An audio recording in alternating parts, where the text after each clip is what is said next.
პირველი არხი და იბერია წარმოგიდგენთ.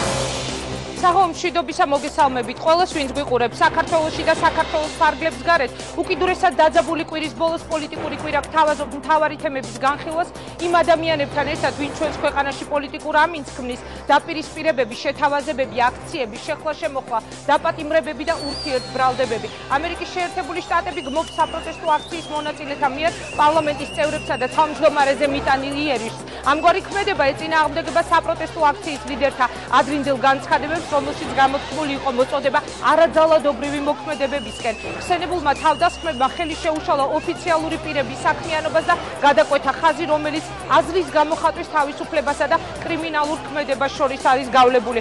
ამერიკის შეერთებული შტატები მოუწოდებს მთავრობასა და არასაპარლამენტო ოპოზიციის ლიდერებს დაუყოვნებლივ განაახონ კონსტრუქციული მოლაპარაკებები და დიალოგი. ნათქვამია ამერიკის შეერთებული შტატების საელჩოს მიერ გავრცელებულ განცხადებაში. რას უპასუხებენ ამ განცხადებას ოპოზიციის ლიდერები? დღეს გადაცემაში სახელწოდებით დაპირისპირებების კვირა წარმოგიდგენთ.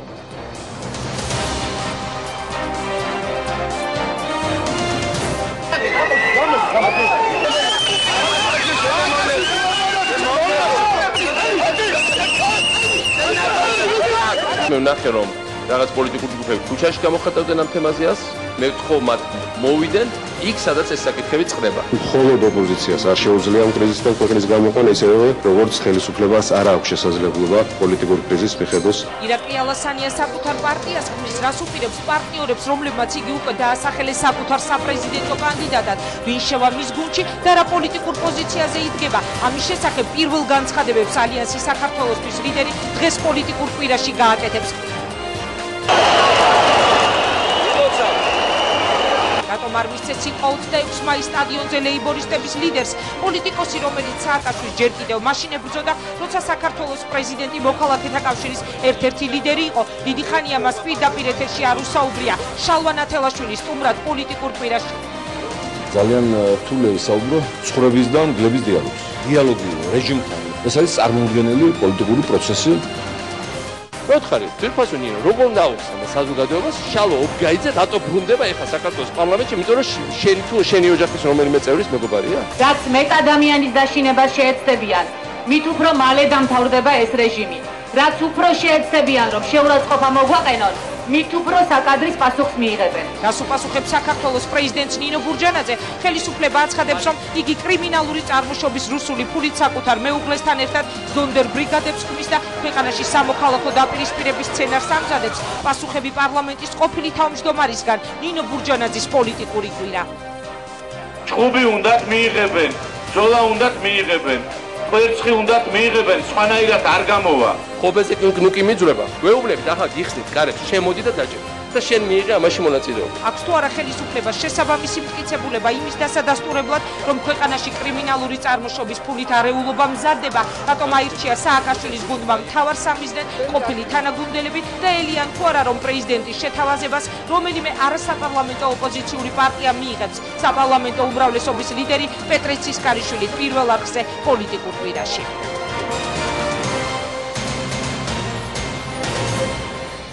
მაშასე დაპირისპირებების კვირა დღევანდელ გადაცემაში ერთმანეთის თანმიმდევრობით წარმოგიდგენ ალიანსის საქართველოსთვის ლიდერს ირაკლი ალასანიას, ლეიბორისტების ლიდერს შალვა ნათელაშვილს, დემოკრატიული მოძრაობა ერთიანი საქართველოს ლიდერს ნინო ბურჯანაძეს და უმრავლესობის ლიდერს პეტრე ცისკარიშვილს.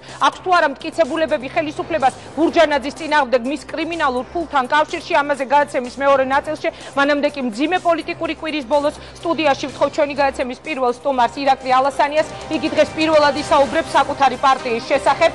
როგორ ბრძანდებით? ძალიან დიდი მადლობა ბატონო ირაკლი გადაცემაში მონაწილეობისთვის. მაშასე ირაკლი ალასანია ქმნის საკუთარ პარტიას. ძალიან მძიმე, ძალიან ცხელი პოლიტიკური კვირის ბოლოს ჩვენ უნდა ვისაუბროთ იმ ყველაფერზე, რაც ჩვენს გარშემო ხდება და იმ გეგმებზე, რომელიც გაქვთ თქვენ. ჩვენ გვაქვს სასაუბრო ზუსტად 20 წუთი, სხვა შორის მე მინდა მაყურებლის გასაგონად თქვა, დღეს არ დავხუნძლავ სტუმრებს ძალიან ბევრი კითხვებით. მე მინდა რომ ამ 20 წუთში თითოეულმა თქვენგანმა მოასწროს და ჩამოაყალიბოს თავისი ხედვები და თავისი სათქმელი.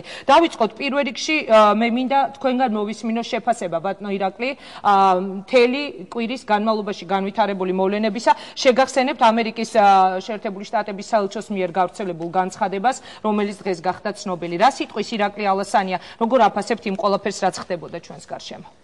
დიდი მადლობა მოწვევისთვის.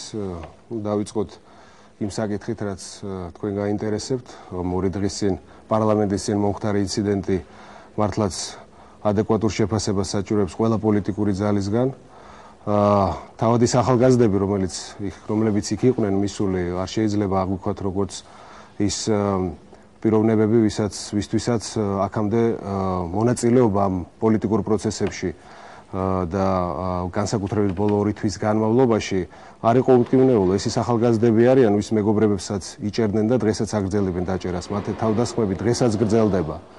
და აბსოლუტურად ბუნებრივად მიმაჩნია, როდესაც აქვს სურვილი ახალგაზრდებს საკუთარი პროტესტის გზნობა, პროტესტი გამოხატონ მშვიდობიანი, რა თქმა უნდა და კონსტიტუციური ფორმებით. ის რაც იქ მოხდა, როდესაც იყო სროლაქვების და პარლამენტის თავმჯდომარის მანქანაზე თუ სხვა დეპუტატების შეურაცხყოფა, ეს არის აბსოლუტურად მიუღებელი ყველასთვის.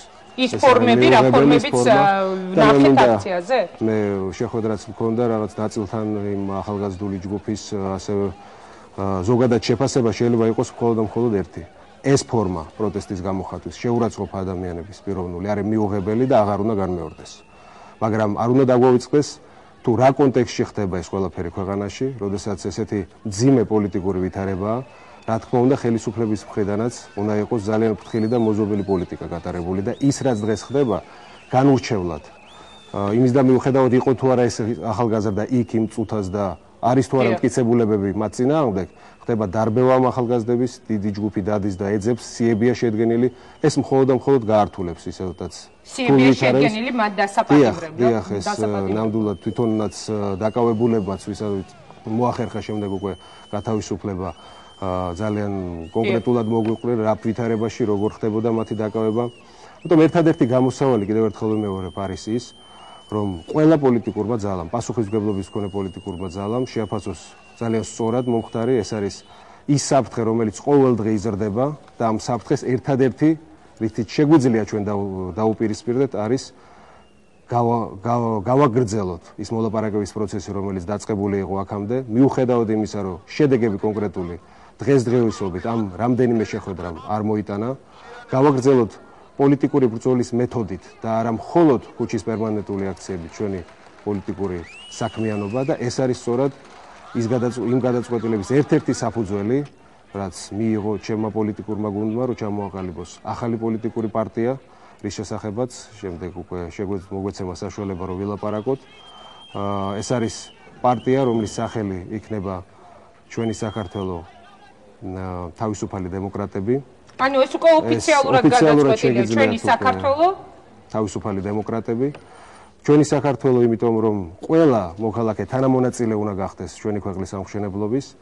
ჩვენი ბედი ჩვენვე უნდა გადავწყვიტოთ და ჩვენი ეროვნული მნიშვნელობის საკითხები უნდა გადაწყდეს აქ, საქართველოში და ყველა უნდა გავხდეთ თითოეული მოქალაქე ამის თანამონაწილე. ის ადამიანები, ვინც სურვილს გამოხატავენ და ჩემთან ერთად ამ პარტიულ ორგანიზაციაში გააგრძელებენ მუშაობას, მთავარი ამოცანა სწორედ მათი ჩართულობა იქნება ამ პროცესში. ჩვენ ვაპირებთ გავაგრძელოთ და ძალიან გავშალოთ ჩვენი მოქმედება არა მარტო თბილისში, არამედ რეგიონებშიც. ამასთან ერთად თავისუფლება და თავისუფალი დემოკრატები ნიშნავს, რომ ჩვენი პლატფორმის და იდეოლოგიის ძირითადი ბაზა იქნება პიროვნების თავისუფლება, იმიტომ რომ გვიჯერა რომ ძლიერ სახელმწიფოს ვერ შექმნის მხოლოდ და მხოლოდ ისეთი საზოგადოება, რომელიც შედგენილი არის თავისუფალი პიროვნებებით და დემოკრატია ეს არის სწორედ ის მექანიზმი, ის მეთოდი მართლობის, რომელიც ჩემი აზრით ყველაზე უფრო წარმატებულად გაართმევს ამ საქმეს თავს. გარდა ამისა, აქვე მინდა გითხრათ, რომ ჩვენ გავაგრძელებთ ალიანსურ რეჟიმში ჩვენ პარტნიორებთან მუშაობას. ახალი მემარჯვენეები, რესპუბლიკელები ჩვენ ერთობლივად გეგმავთ ძალიან მნიშვნელოვან ღონისძიებებს და ეს ალიანსი შენარჩუნებულია. ეს სამი ძალა კვლავ გააგრძელებს ერთობლივად საქმიანობას საქართველოს პოლიტიკურ სივრცეში. ჩვენ გვაქვს ძალიან კონკრეტული ღონისძიებები დაგეგმილი, ისეთი როგორც არის თემატური კრიტიკა ხელისუფლების, ყველა ხელისუფლების სფეროში ეს დაწყებული იქნება ეროვნული უსაფრთხოების თავდაცვით, ეკონომიკით, სოფლის მეურნეობით, ჩვენ გვექნება ძალიან კონკრეტული შეთავაზებები საზოგადოებისთვისაც და ხელისუფლებისთვისაც. ჩემი აზრით, ბოლო თვეების განმავლობაში ერთ-ერთი რაც უნდა გვეკეთებინა და საზოგადოების წარგვედგინა იყო არა მხოლოდ ის მოთხოვნა, რომ სააკაშვილი უნდა გადამდგარიყო, არამედ ასევე უნდა შეგვეთავაზებინა საკუთარი ხედვა საქართველოს მომავალ აღჭურვილობას. როდესაც ამ კითხვას ვსვავდით, ბატონო ირაკლი, მოდით გავიხსენოთ, ნებისმიერი ოპოზიციური ლიდერი იყო ხოლმე ესეთი ღიზიანდებოდა, იმიტომ რომ რა დროს ეს არის, ჯერ უნდა გაუშვათ სააკაშვილი და შემდეგ დავდებ ჩვენ სამოქმედო გეგმას. ზუსტად მაგის დროა და საზოგადოება ჩვენგან აი ესეთ ნაბიჯებს ელის. მე მინდა გავაცხადო, რომ არაერთხელ უკვე ვთქვი, რომ ქუჩის პერმანენტულ აქციებში ჩვენ მონაწილეობის მიღებას არ ვაპირებთ, მაგრამ იქნება კონკრეტული აქციები და ამ ღონისძიებას ალბათ ერთობლივად ორგანიზებას გავუკეთებთ ის პოლიტიკური ძალები, ვინც შევთანხმდებით, ესა თუ ის ღონისძიება და აქცია როგორი ფორმით უნდა ჩატარდეს, მაგრამ ძირითადი საქმიანობა ჩვენი გადავა ზუსტად პოლიტიკურ პროცესში და ეს პოლიტიკური პროცესი იქნება განსაზღვრელი იმისა, რომ დიალოგის რეჟიმი ხელისუფლებასთან იყოს შენარჩუნებული და გაგრძელებული და საერთაშორისო თანამეგობრობის ჩართვა ამ პროცესებში იყოს უფრო ეფექტური და უფრო გავლენიანი. მაშინ ერთიანი საქართველოს თავისუფალი დემოკრატები, ეს იქნება პარტია, რომლის ლიდერიც იქნება ირაკლი ალასანია. მე მაინტერესებს, ვინ არიან ის ადამიანები, ვინც ამ პარტიის სახეები გახდებიან, თქვენი გუნდი. არსებობდა ასეთი ინფორმაცია, ბატონო ირაკლი, რომ შესაძლებელია თქვენს გვერდით ჩვენ გვეხილა ლევან გაჩეჩილაძე. შეგიძლიათ თუ არა დამიდასტუროთ, რომ იგი ამ პარტიის წევრი იქნება? ეს ცნობილი გახდება, რა თქმა უნდა, იმ დღეს, როდესაც გვექნება პარტიის დამფუძნებელი შეხვედრა, ეს ივლისის დასაწყისში იგეგმება. მე დიდი იმედი მაქვს, რომ ამ პარტიას შეიძლება ისეთი საზოგადოების ნაწილის მობილიზება, ვისაც მართლა სერიოზულად აქვს განზრახული, რომ ახალი სიტყვა თქვას ქართულ პოლიტიკაში დაამკვიდროს ახალი პოლიტიკური კულტურა, რომელიც გაცდება ბოლო წლების განმავლობაში დამკვიდრებულ ურთიერთდობის და გაუტანლობის ამ ჩაკეტილ სივრცეს. ამას ელის დღეს ჩვენგან საზოგადოება და დარწმუნებული ვარ, ჩვენ ამას შევძლებთ. კი ბატონო, ერთი კითხვა მინდა დაგისვათ. ხომ არ ფიქრობთ, რომ თქვენს მიერ ახალი პარტიის შექმნა და მით უმეტეს ეხლა გაკეთებული განცხადება, რომ ჩვენ ქუჩის აქციებში უკვე პერმანენტულში აღარ მივიღებთ მონაწილეობას, არამედ როდესაც გადავწყვეთ, რომ არის ძალიან მნიშვნელოვანი მხოლოდ მაშინ, შესაძლებელია სწორედ აი ამ თქვენმა განცხადებამ და ამ ახალი პარტიის შექმნამ გააჩინოს ოპოზიციის ძალიან ბევრ წარმომადგენელში ეჭვი იმის შესახებ, რომ აი ხომ არ წავიდა კომპრომისზე ალასანია ხელისუფლებასთან. აი რატომ საუბრობს იმაზე, რომ ყოველთვის აღარ მივიღებთ ქუჩის აქციებში მონაწილეობას. თქვენ შემდეგ შალვა ნათელაშვილი ყავს და შეგახსენებთ თავის დროზე, როცა თქვენ გამოჩდით პირველად ოპოზიციურ ფლანგზე, მან თქვა, რომ აი მიშა ორი მოდისო და ამიტომ გისვამთ ამ კითხვას. ნუ ალბათ ამ შეკითხვას ხელახლა დავუსვამთ ბატონ შალვას. მე ერთ გეტყვით, ეს არის ჩვენი გადაწყვეტილება იმ ორთვიანი გამოცდილების შემდეგ, რაც მივიღეთ ჩვენ ბოლო პერიოდში განვითარებული მოვლენებისას თბილისში. მე ვთვლი, რომ ეს ორი თვე იყო ჩვენთვისაც და ზოგადად საზოგადოებისთვის წარმატებული, იმიტომ რომ თელმა საქართველოს საერთაშორისო თანამეგობრობამ დაინახა, რომ ის უკმაყოფილების მუხტი, ის განწყობა საზოგადოებაში, რომელიც დღეს არსებობს, ცვლილების არ შეიცვლება. ჩვენ შეგვიძლია როგორც 9 აპრილს, ასევე 26 მაისს საზოგადოების მობილიზება და მადლობა მინდა გადაუხადო 26 მაისსაც და 9 აპრილის აქციებშიც ყველა მონაწილე მოქალაქეს, მაგრამ ჩემი აზრით დადგა დრო უკვე გავდავიდეთ უფრო სერიოზული პოლიტიკის კეთებაზე. ეს არის ზუსტად ის მიმართულება, რომელზეც მე დღეს გელაპარაკეთ, გადავიდეთ პოლიტიკურ პროცესზე, როდესაც საზოგადოებას დაუდასტურებთ და დაუმტკიცებთ რატომ შეგვიძლია ეს ხელისუფლება შევცვალოთ მშვიდობიანად და რის გაკეთებას შევძლებთ იმაზე უკეთესად, ვიდრე ეს ხელისუფლება აკეთებს. მოდით დაგისვამთ მაშინ კითხვას. თავის დროზე, როდესაც იწყებოდა ეს აქციები, ოპოზიციურმა გუნდმა ლიდერების, მათ შორის იყავით თქვენც აქტიურად ყოველთვის წარმოდგენილი, გააკეთეს განცხადება, რომ მთავარი არის ეხლა გაუშვათ სააკაშვილი და შემდეგ ჩატარდეს არჩევნები და შემდეგ დაალაგდება პროცესები. დღეს თქვენ აკეთებთ განცხადებას, რომ ასე არ შეიძლება. ანუ ეს გზა არ იყოს სწორი, რაც აქამდე გააკეთა ოპოზიციამ და თქვენ როგორ წარმოგიდგენიათ ეს ცვლილება. თუ კი არ მიიღებთ თქვათ ქუჩის აქციებში მონაწილეობას, როდესაც ჩვენ ვხედავთ, რომ პრეზიდენტი კვლავ სააკაშვილია და მმართველი გუნდი ისევ ნაციონალები, როდესაც მათი მხრიდან იყო შემოთავაზებული ის მხოლოდ რაც იყო. გულისხმობ მინისტრის მოადგილეების დონეზე, უშიშროების საბჭოზე და ასე შემდეგ. ამის მიღმა რაიმე დათმობა არ ყოფილა, ხო, ხელისუფლების მხრიდან. მას როგორ წარმოგიდგენიათ თქვენი გამარჯვება? ჯერ ეს ერთი არ მინდა ისე გაიგოთ, რომ საერთოდ საპროტესტო აქციების მნიშვნელობაზე მე სათანადო აზრი არ მაქვს. პირიქით, საპროტესტო აქციები აუცილებელი არის, მაგრამ ეს უნდა იყოს კიდევ ერთხელ ვიმეორებ, მიზანმიმართული და მე ვიძახი, რომ არ მივიღებთ მონაწილეობას პერმანენტულ აქციებში. კი ბატონო. როგორც აქამდე იყო. ეს არის ახალი დამატება და ჩემი აზრით ძალიან მნიშვნელოვანი დამატება პოლიტიკური ჩვენი ბრძოლის მეთოდის, რომ გადავიდეთ ისეთ პოლიტიკურ პროცესში, სადაც საშუალება გვექნება მეტი ვიფიქროთ და მეტი შევთავაზოთ საზოგადოებას კონკრეტულად ეკონომიკის კუთხით. სახელმწიფოება იძახის, რომ სამუშაო ადგილები მცირდება, ეკონომიკის ზრდა რთულდება და მცირდება.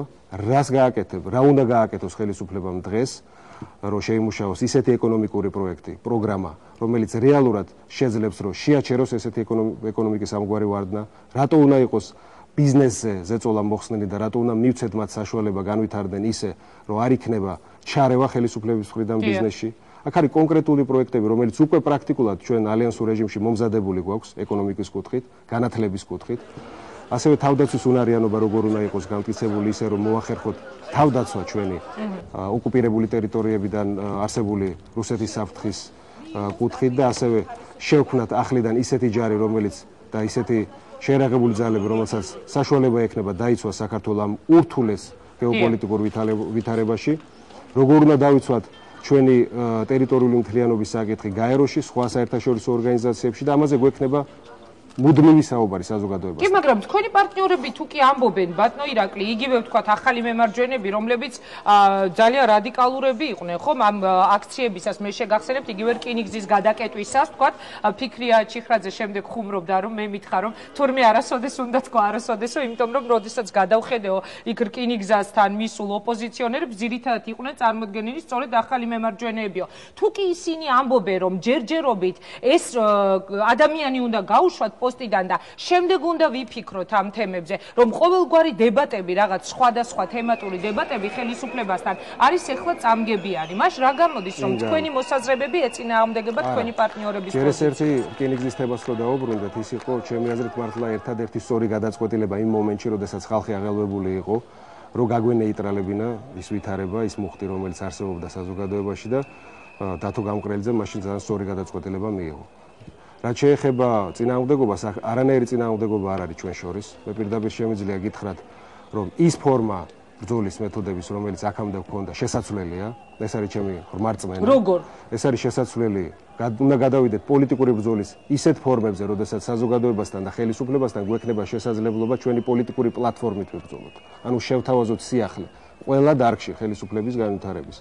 რაც შეეხება თვითონ ზოგადად ოპოზიციურ სპექტრში არსებულ ერთსულოვნებას, რა თქმა უნდა, მიზნებში გვაქვს ერთსულოვნება.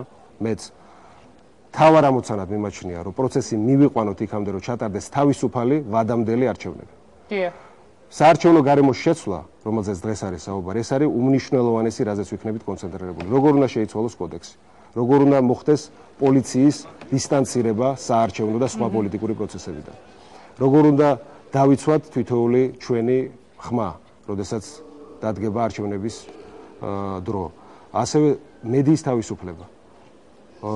ეს არის ის საკითხები, რომელიც სხვათა შორის დღეს ბევრად უფრო ადვილად და კარგად ესმის საერთაშორისო თანამეგობრობას, თუნდაც ვიდრე აქამდე. იმიტომ რომ ამაზე ველაპარაკებით, ამას უხსნით, თუნდაც ბოლო შეხვედრა ჩვენი სახელმწიფო მდივნის ერთ-ერთ მოადგილესთან, რომელიც ჩამოსული იყო, სწორედ ამ საკითხებით იყო დახუნძლული. და არა მხოლოდ იმ მოთხოვნით, რომ სააკაშვილი უნდა წავიდეს. ეს არის სწორედ ბრძოლის ის მეთოდი, რომელიც ჩვენ საზოგადოებასაც დაანახებს და ჩვენ პარტნიორებსაც, რომ ვართ პასუხისმგებელი პოლიტიკური ძალები ოპოზიციაში. ამის მიღწევა შეიძლება როგორც დიალოგის წარმოებით, ასევე საერთაშორისო თანამეგობრობასთან ძალიან აქტიური მჭიდრო თანამშრომლობა და რაც ყველაზე მთავარია, ჩვენ ხალხს, ჩვენ მოქალაქეებს გავაგებინოთ, რისი შეცვლა გვინდა და როგორ მოვახერხებთ ამის შეცვლას. კი ბატონო, მაგრამ როდესაც ხელისუფლების მხრიდან გაისმა იგივე საარჩევნო კანონმდებლობაზე თავის დროზე, ხო აპრილის აქციების დაწყების პირველ დღეებში საუბარი, მაშინვე ითქვა, რომ ეს ხელისუფლება არის არაადეკვატური. როდესაც საპარლამენტო ოპოზიციამ წამოწია ამ თემებზე, იგივე საკონსტიტუციო ცვლილებებზე საუბარი საარჩევნო კანონმდებლობაზე, თქვენს რომ ისინი მიშას თამაშს თამაშობენო. ამ შემთხვევაში და ითქვა, რომ ამით უხანგრძლივებენ ხელისუფლებაში ყოფნა სააკაშვილს და მის გუნდსო. ხომ არ უნდა ვიფიქროთ, რომ თქვენი განცხადებებიც რაღაცნაირად შესაძლებელია ხელს შეუწყობს სწორედ მათი არსებობის გახანგრძლივებას, იმიტომ რომ ზუსტად ამ თემებზე იყო თავიდან მათი მხრიდან საუბარი. მათი მხრიდან ამ თემებზე მხოლოდ მაშინ დაიწყო საუბარი, სხვადასხვა სექტემბრის მერე, როდესაც სააკაშვილმა გამოაცხადა ახალი ტალღა დემოკრატიული ცვლილებების, მხოლოდ მას შემდეგ, როდესაც ხალხი შეიკრიბა 9 აპრილს რუსთაველის გამზირზე. ანუ ესეც იყო ჩვენი მხრიდან სწორად გადადგმული ნაბიჯი, როდესაც დაინახეს, რომ საზოგადოება არ გაჩუმდება, აღარ ეშინია და მათ შეუძლიათ მასიურად გამოვიდნენ ქუჩაზე. მეორე საკითხი, როდესაც მათ თქვეს, რომ ამაზე სასაუბროდ მზადავართ, არც ერთი კონკრეტული შეთავაზება გარდა იმისა, რომ კომისიას ხნით და სურვილი გვაქვს, რომ ვითანამშრომლოთ, არ ყოფილა. მას თქვენი მხრიდან რა იქნება კონკრეტული? ჩვენი მხრიდან იქნება კონკრეტული შეთავაზება, როგორ უნდა შეიცვალოს საარჩევნო კანონმდებლობა, როგორი უნდა იყოს საარჩევნო კომისიის შემადგენლობა და ამას ჩვენ მივაწოდებთ როგორც იმ კომისიას, ასევე გავაცნობთ საზოგადოებას. გასაგებია, პრეზიდენტთან შეხვედრებს ირაკლი ალასანია განაგრძობს მომავალში თუ არა, როგორც მე ხა თქვენი საუბრიდან გამომდინარე ვხდები, თქვენ ალბათ პერმანენტული შეხვედრები მოგიწევთ ხელისუფლებასთან, თუ კი ისინი ამ თემებზე უნდა წამოიყვანოთ. ჩვენ გვექნება პირველ რიგში ძალიან მჭიდრო კავშირი ჩვენ საზოგადოებასთან და მათთან ერთად გავაკეთებთ და მოვამზადებთ ამ პროექტს. გარდა ამისა, რა თქმა უნდა, შეხვედრები უნდა გაგრძელდეს.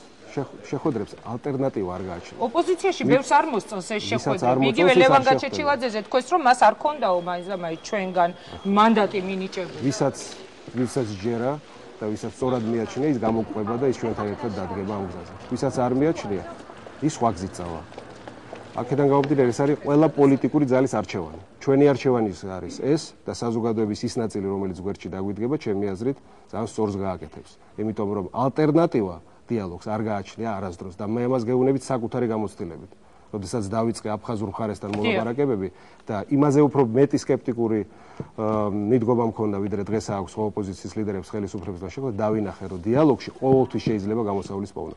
ერთი კითხვა მინდა დაგისვათ, აფხაზეთი ახსენეთ, ხვალ არის უმნიშვნელოვანესი დღე, მე მხედველობაში მაქვს ის სხდომა, რომელიც უნდა გაიმართოს გაეროში და რასაკვირველია ირაკლი ალასანიას ამ სტუდიიდან ისე ვერ გაუშვებ, რომ არ ვთხოვო კომენტარი ამის შესახებ, მაგრამ მანამდე დამიკონკრეტეთ, ანუ ემიჯნებით ოპოზიციის იმ ნაწილს, რომელიც წინააღმდეგი არის პრეზიდენტთან შეხვედრების, დიალოგის და ასე შემდეგ, რომელიც ფიქრობს, რომ ნებისმიერი დიალოგი უხანგრძლივებს ხელისუფლებას არსებობას. ემიჯნებით თუ არა? არავითარ შემთხვევაში არავის არ ვემიჯნებით. ვისაც არ მიაჩნია, რომ ეს გზა სწორია, ის წავა სხვა გზით. მაგრამ ჩვენ კიდევ ერთხელ ვიმეორებთ, ვიქნებით ყველა სხვადასხვა ფორმით კოორდინაციაში ყველა პოლიტიკურ ძალასთან.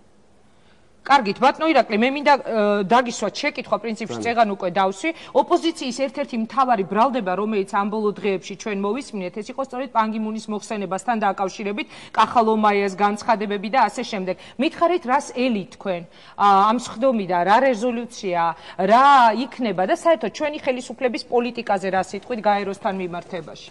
პირველ რიგში ვიტყვით იმას, რომ ის განცხადება, რომელიც თუნდაც საქართველოს პრეზიდენტმა გააკეთა რამდენიმე დღის წინ, აბსოლუტურად უპასუხისმგებლო იყო და ჩემი აზრით ეს კიდევ უფრო გაართულებს ჩვენი პოზიციების დაცვას გაეროში, როდესაც მან პრაქტიკულად ბრალი დასდო გაეროს და გენერალურ მდივანს უმოქმედობაში და ზეწოლის ქვეშ ყოფნაში რუსეთის. ესეთი რიტორიკა, რა თქმა უნდა, ჩვენი პოზიციების დაცვას ხელს უშლის გაეროში, მაგრამ ეს არ არის, რა თქმა უნდა, მთავარი განსაზღვრელი. დღეს რა ვითარებაც არის. ეს რუსეთის პოლიტიკა ჩვენ ძალიან კარგად ვიცით, განსაკუთრებით აგვისტოს მერე გადასულია მხოლოდ და მხოლოდ ერთადერთი კუთხით, რომ გაამართლოს საკუთარი ოკუპაცია საქართველოს ამ ტერიტორიებზე. ამ კუთხით ჩვენთვის უშიშროების საბჭოში პირველი მოკავშირეები ეს არის უშიშროების საბჭოს ის წევრები, ამერიკის შეერთებული შტატები, საფრანგეთი, ბრიტანეთი, რომელთა მეშვეობითაც ჩვენ უნდა დავიცვათ რეზოლუციაში ტერიტორიული მთლიანობის აღნიშნული სეგმენტების ჩადება. როგორ უნდა დავიწყოთ? ეს არის ერთადერთი გზა არის რუსეთის რეალური იზოლირება უშუალოების საბჭოში. უშუალოების საბჭოში ჩვენ მოვახერხეთ, რომ ერთადერთი რუსეთი იქნება, ვინც წავა ამის წინააღმდეგი და გაბედავს და ვეტოს დაადებს ამ გადაწყვეტილებას, მაშინ ნათელი გახდება მთელი მსოფლიოსთვის, რომ რუსეთი არის იზოლირებული და ისინი წარმატებას ვერ მიაღწევენ ამ კუთხით, იმიტომ რომ საკუთარი უახლოესი მოკავშირეებიც კი ვერ აიძულეს, რომ ეღიარებინათ აფხაზეთი და ცხინვალის რეგიონი. ამიტომ მაშინ ბრძოლა გასაგრძელებელი იქნება უკვე მეტად გავშალოთ და გავაფართოვოთ ევროკავშირის სადამკვირვებლო მისიის შესაძლებლობები საქართველოში. თუ კი ვერ მოვახერხეთ გაეროს დამკვირვებლების მისიის შენარჩუნება. მაგრამ ეს იქნება ძალიან დიდი დარტყმა ჩვენთვის, იმიტომ რომ თუ კი იქ შევინარჩუნეთ გაერო, ეს ნიშნავს, რომ რეალურად პრობლემა და კონფლიქტი მოუგვარებელია და რეალურად რუსეთის ლეგიტიმაცია იქნება ბევრად უფრო გართულებული. ძალიან რთული იქნება ალბათ ეს დღე და თავისთავად როგორ განვითარდება მოვლენები საინტერესო ისე როგორ შეაფასებთ კახალომაიას განცხადებებს, როგორც ყოფილი ელჩი. მე კორექტულად დავიცავდა თქვენი ცნობილი გამოსვლები, იგივე ჩურკინთან დებატები. არ შევაფასებ კახალომაიას განცხადებებს, მე მას წარმატებებს უსურვებ, იმიტომ რომ ძალიან მნიშვნელოვანი დღე ელოდება ხვალ. კი ბატონო და ვიდრე გავხვალთ სტუდიიდან, ბატონო ირაკლი, როდესაც სააკაშვილთან ის ცნობილი შეხვედრა გაიმართა შინაგან საქმეთა სამინისტროში, მაშინ გაკეთდა ასეთი კომენტარები, რომ ყველას რაღაც უთხრაო სააკაშვილმა და ირაკლი ალასანიას უთხრა ასეთი რამო, რომ აი შენ გაქვს ძალიან მაღალი რეიტინგი და თითქოს მას შესთავაზე კი არა და რაღაცნაირად თითქოს გამოთქვა სურვილი, რომ ალასანია ეხილა პრემიერად. თქვენი საუბრიდან გამომდინარე, აი საუბრობდით, რომ თემატური დებატები უნდა იყოს ხელისუფლებასთან, დიალოგი უნდა გაგრძელდეს, რომ მოხდეს ასეთი შემოთავაზება ხელისუფლების მხრიდან. მოდით, წამოდით ჩვენთან, გნებავთ კოალიციურ მთავრობაზე, გნებავთ იგივე უშიშროების საბჭო იყო ნახსენები, მინისტრის მოადგილეების პოსტები და ასე შემდეგ. როგორი იქნება თქვენი პასუხი? პოზიცია ჩვენი არის, რომ თანამდებობებისთვის არ ვებრძვით და კოალიციური მთავრობის რაიმე ფორმის შედგენაზე დღეს ლაპარაკიც კი ზედმეტია, მაგრამ ერთი რაზეც აუცილებელია გაგრძელდეს მუშაობა, ეს არის სამართალდაცვითი სტრუქტურების განეიტრალება პოლიტიკური პროცესებიდან და ამაზე შეიძლება რა თქმა უნდა კონკრეტული საუბარი შედგეს ხელისუფლებასთან. როგორც ჩანს, ძალიან საინტერესო შეხვედრები გელიძიეთ. მე მინდა წარმატება გისურვოთ, ძალიან დიდი მადლობა რომ მიიღეთ მონაწილეობა გადაცემაში. მაშასე ერთიანი საქართველო, თავისუფალი დემოკრატები, ეს იქნება პარტია, რომელსაც შექმნის ირაკლი ალასანია და რომლის ლიდერიც როგორც თავად მოისმინეთ იქნება თავად. მე მას მინდა უსურვო წარმატება. ახლა კი სტუდიაში ვთხოვ პოლიტიკოს, რომელიც მიხეილ სააკაშვილის პოლიტიკურ ასპარეზზე გამოსვლის პირველივე დღიდან ებრძოდა, თუმცა მანამდე მინდა შეგახსენოთ, რომ ჩვენ გქონდა ძალიან ბევრი საინტერესო კადრი არქივში, როდესაც ვამზადებდით შალვა ნათელაშვილის დღევანდელი სტუმრობისთვის ერთგვარ კოლაჟს, მაგრამ თავად ლეიბორისტების მხრიდან მოხდა მასალის შემოთავაზება და მე მგონი ერთად რომ გადავხედოთ ამ მასალას, ყველას გაგვახსენდება არც თუ ისე შორეული წარსული. მე შალვა ნათელაშვილის მივესალმები სტუდიაში და რამდენიმე წამში თქვენ გექნებათ სწორედ ამ არქივის მასალის ნახვის საშუალება. ბატონო შალვა, ძალიან დიდი ხანი არ გისაუბრიათ პირდაპირ ეთერში. დიდი მადლობა რომ მობძანდით. გილოცავთ დღევანდელ დღეს თქვენ და სრულიად საქართველოს. დღეს ყოველთა წმინდანთა სცენების დღეა.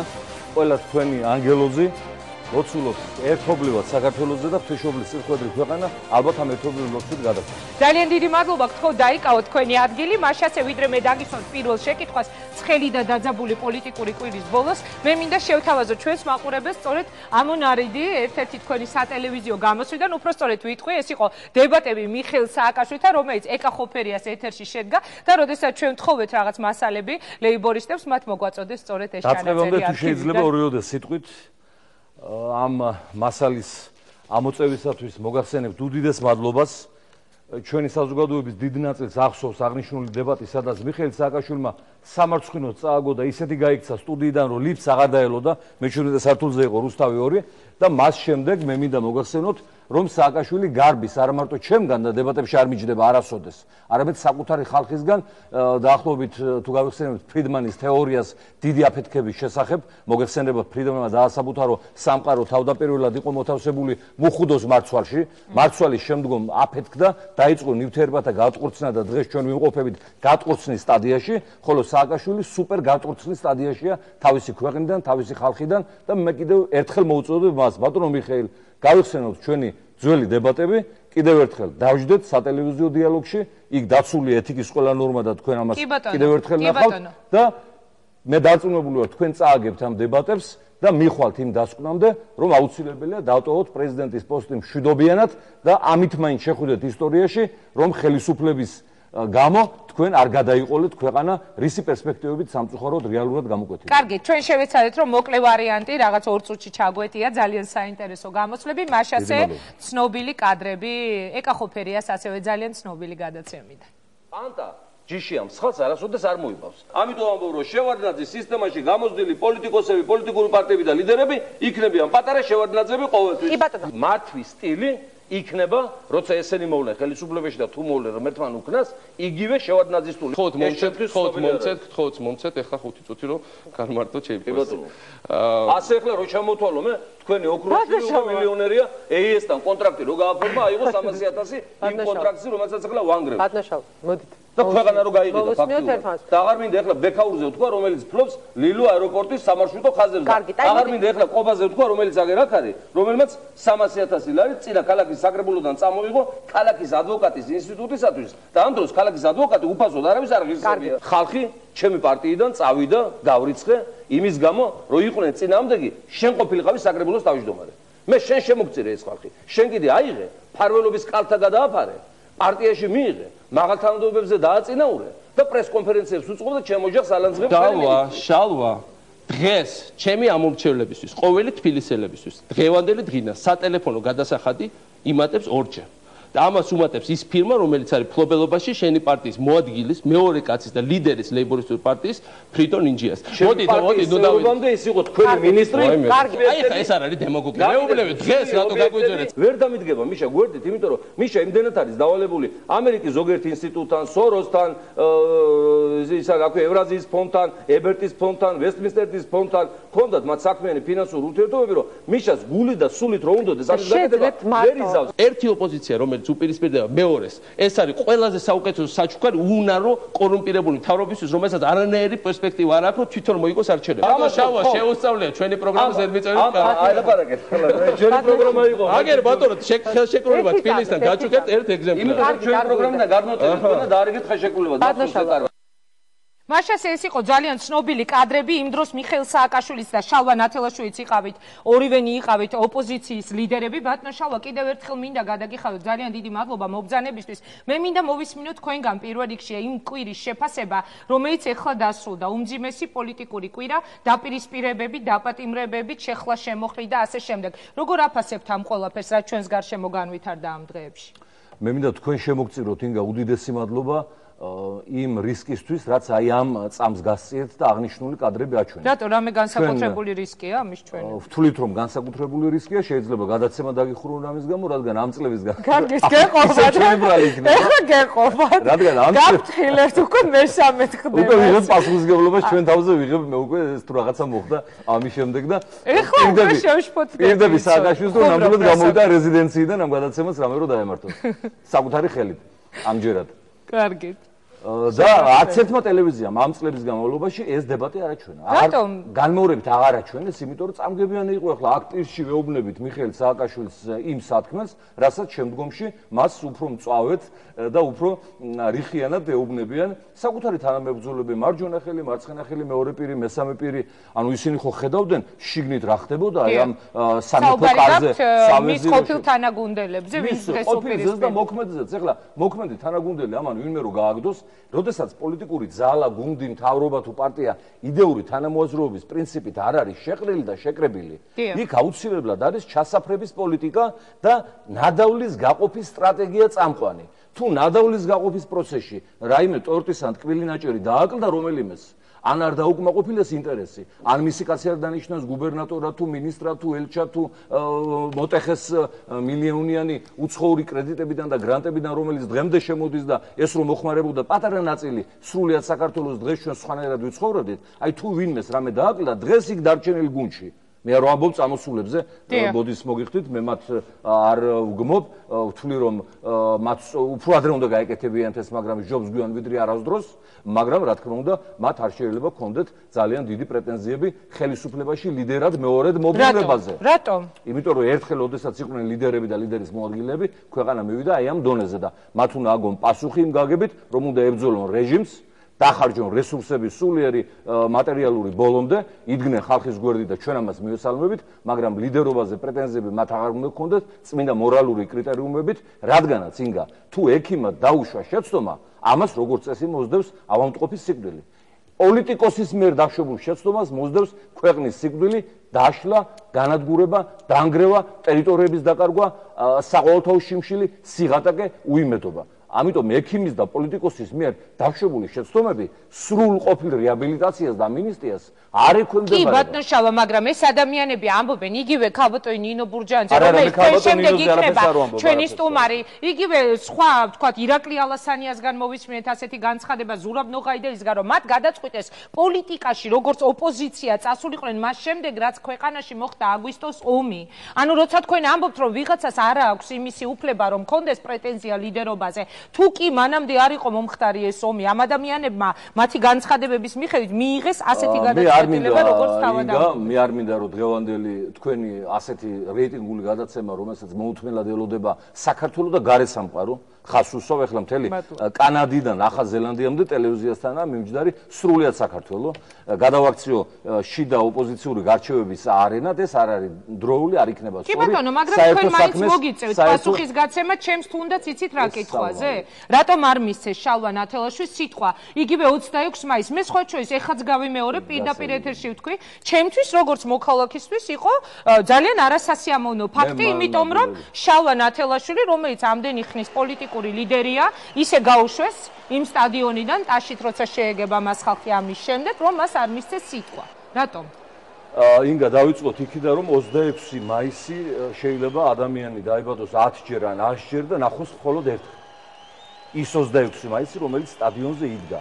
იქ იდგა გაზაფხული, იქ ესვენა საქართველოს ცხელი გული, როგორც პოეტი ამბობს, სვეტი ცხოველიდან გადმოტანილი სტადიონზე გადმოვიდა იმ წუთში. იქ იყო გულების და სულების ერთიანობა და იქ უსიტყვოდ უგებდით ჩვენ და ხალხი ერთმანეთს. იქ სიტყვით გამოსვლა არ იყო სტრატეგიული და გარდაუვალი აუცილებლობა, თქვენ ალბათ ნახეთ ჩემი და ჩემი პარტიის ლიდერების, აქტივისტების და ხალხის შეხვედრა. ეს იყო მე ერთხელ ვთქვი კიდევაც და ვიმეორებ, ჩემი პირადი უკვდავება იყო ეს ჩემი პირადი. ვთვლი რომ ცხოვრებაში მეტი მიღწევა, ამაზე დიდი არაფერი აღარ მექნება. ეს იყო ჩემი მეორე დაბადების დღე. პირადად ჩემთვის. ამიტომ სიტყვის არ მოცემამ ნამდვილად არ დამიტოვა რაღაცა რევანშის და ნაწყენობის გრძნობა ჩემი კოლეგა ოპოზიციონერობისადმი. თქვენ კარგად ნახეთ. მაგრამ როგორ ფიქრობთ, რატომ არ თქვენ კარგად ნახეთ, რომ ისევ მონაწილეობთ ჩვენ რა თქმა უნდა ხალხთან ვართ აქციები, მიტინგები თუ რაც არის ყველაფერი. თუმცა ხას უსვამ ყოველთვის რომ თქვენ არ ხართ ამ აქციების ორგანიზატორი. საორგანიზაციო კომიტეტში ჩვენ დღემდე ამას აცხადებთ. ბატონო შალვა, როგორ აფასებთ იმ რაუნდს ბრძოლისას, რომელსაც ერქვა საგაზაფხულო რაუნდი? რა თქმა უნდა, მე მოგახსენებთ, არასასიამოვნო იყო ის, რომ ჩვენ არ მოგვეცა, მე არ მომეცა საშუალება იმავე წუთს სტადიონიდან მოვფერებოდი ჩემს ხალხს, ჩემს და ხორცს და მქონდა ამისათვის შესაფერისი სიტყვაც გამზადებული, რომელიც პირზე ასე თქვათ შემაშრა. არ აუშავს ეგ არაფერი, მე საღამოს გამოვედი სხვა ტელევიზიაზე და ახლა თქვენთან მომეცა საშუალება. კიდევ ერთხელ მინდა თვითეულ თქვენგანს შემოძვირფასებო, ვინც სტადიონზე მობრძანდით 26-ში და ვინც უკვე რამდენიმე თვეა აი ასე უანგაროდ დაბრძანდებით აქციებზე, მიტინგებზე, დემონსტრაციებზე, აი ამ რეპრესიული ანტიხალხური სააკაშვილის რეჟიმის წინააღმდეგ, ყველას დიდი მადლობა გითხრათ. თქვენ ხართ შეუცვლელი ადამიანები არა მარტო საქართველოსთვის, არამედ საერთო საკაცობრიო კულტურისათვის, რადგანაც მთელი მსოფლიო უყურებს რამდენი თვეა ასეულ ათასობით ადამიანის თავმოყრას, როდესაც ერთი ბალახი და ტოტის არ იმტრევა. და ეს მართლა ნიშნავს იმას, რომ ჩვენ ვართ მინდიას ერი და ბალახი და ტოტიც კი ჩვენი ორგანიზმის ნაწილია. ნამდვილად ასე იყო ყველაფერი, ვიდრე მოხდებოდა ის ფაქტები, რომელიც მოხდა და მე შეგახსენებთ ამერიკის შეერთებული შტატების საელჩოს მიერ გავრცელებულ განცხადებას, ასევე ერიკ კურნიე ჩეხეთის ელჩი და ასე შემდეგ. კი ბატონო, ასე თქვა სწორად დასვით საკითხი. ამდენად ჩემთვის სიტყვის არ მომცემამ, არ უნდა გამოიწვიოს ოპოზიციურ საერთო სოლიდარობაში რაიმე უკმაყოფილება, ჩემი ეს თხოვნა იქნება ყველას მიმართ. ეგ არ არის ძალიან დიდი პრობლემა, ქვეყნის თავი პრობლემა მიხეილ სააკაშვილი, მისი დანაშაულებრივი რეჟიმი, რომელმაც ჩვენი სამშობლო დაშალა, გააღატაკა, გააკოტრა, რეჟიმი, რომელიც ყოველ წუთს შადის ზალადობას, რომელიც ყოველ წუთს ტყუის, რომელმაც მოიყვანა ხელისუფლებაში ანტიეროვნული, ანტიქართული, ანტიმართლმადიდებლური ანტისახელმწიფოებრივი ძალები, რომლებიც შეუდგნენ აი ვირთხებივით სახელმწიფოს ძირის გამოთხრას და გამოჭმას და გარკვეულწილად სამწუხაროდ მიაღწიეს აი ამ მიზანს იმითაც, რომ დღეს უკვე საქართველოს ტერიტორიაზე ცხინვალსა და სოხუმში ორი დეური აღიარებული სახელმწიფოა. აი ახლა დავანებოთ თავის ყველაფერს, დავანებოთ თავი იმ სააკაშვილის სიცრუეებს, რომ მან დაამყარა საყოველთაო ჰარმონია და ეკონომიკური აღმავლობა გამოიწვია მისმა მოსვლამ, რომ მისი რევოლუცია იყო დემოკრატიული და თუნდაც აღარ ჯერ ამის რა თქმა უნდა აღარც მის მოკავშირეებს, მათ შორის დასავლეთში. დავანებოთ იმასაც თავი, რომ ურცხვად გვატყუებს დღემდე პრეზიდენტი, რომ ჯანდაც თურმე ლარს გადაიხდი და 100,000 ევროიან ოპერაციას გაიკეთებ. ამას ხო პირდაპირ დღემდე გვატყუებს პრეზიდენტი იმას, რომ კორუმპირებულები განდევნა თავის გუნდიდან. და რა თქმა უნდა ასე არის. ვისი კორუმპირებულია მაშინ ის რა ქვია ბენდუქიძე. ვისი კორუმპირებულია სააკაშვილის დედიზმა ალასანია თბილისის და ბათუმის აეროპორტების და ოქროს მადნის მფლობელი. რა თქმა უნდა მასალები სავსე გვაქვს. ვისი კორუმპირებულია სააკაშვილის ბიძაშვილი ანუ ალასანიას შვილი ნიკა ალასანია, რომელიც იარაღის კონტრაბანდას ეწევა ისრაელიდან საქართველოსში და პერუ. გააქვთ ამის მტკიცებულებები. იგივე კითხვა მე ხელისუფლებას უნდა დავუცვა. როდესაც ნინო ბურჯანაძეზე აკეთებენ ასეთ განცხადებას. მტკიცებულებას ამ წუთში გეტყვით ერთს, აი ეს უპილოტო თვითმფრინავი, რომელიც შემოდიოდა თვითმფრინავები, რომელსაც ყიდულობდნენ მილიონებად ისრაელიდან და რუს მეზენიტებს ანადგურებინებდნენ ცხინვალის და სოხუმის თავზე, ეს სწორედ იმ კონტრაბანდული იარაღის ნაწილია, რომელიც შემოდიოდა საბაჟო პროცედურების გვერდის სავლით და სრულად არაეფექტურად მაგას ჯობდა ის საზენიტო დანადგარები შემოეტანათ, რომელიც რუსულ ავიაციას მოქმედებას გარკვეულწილად შეზღუდავდა და იქ გორში და ცხინვალში ეგეთ ტრაგედიებს არ გვაჩვენებდა, რაც ვნახეთ და რისი წარმოდგენაც კი ძალიან ძნელია.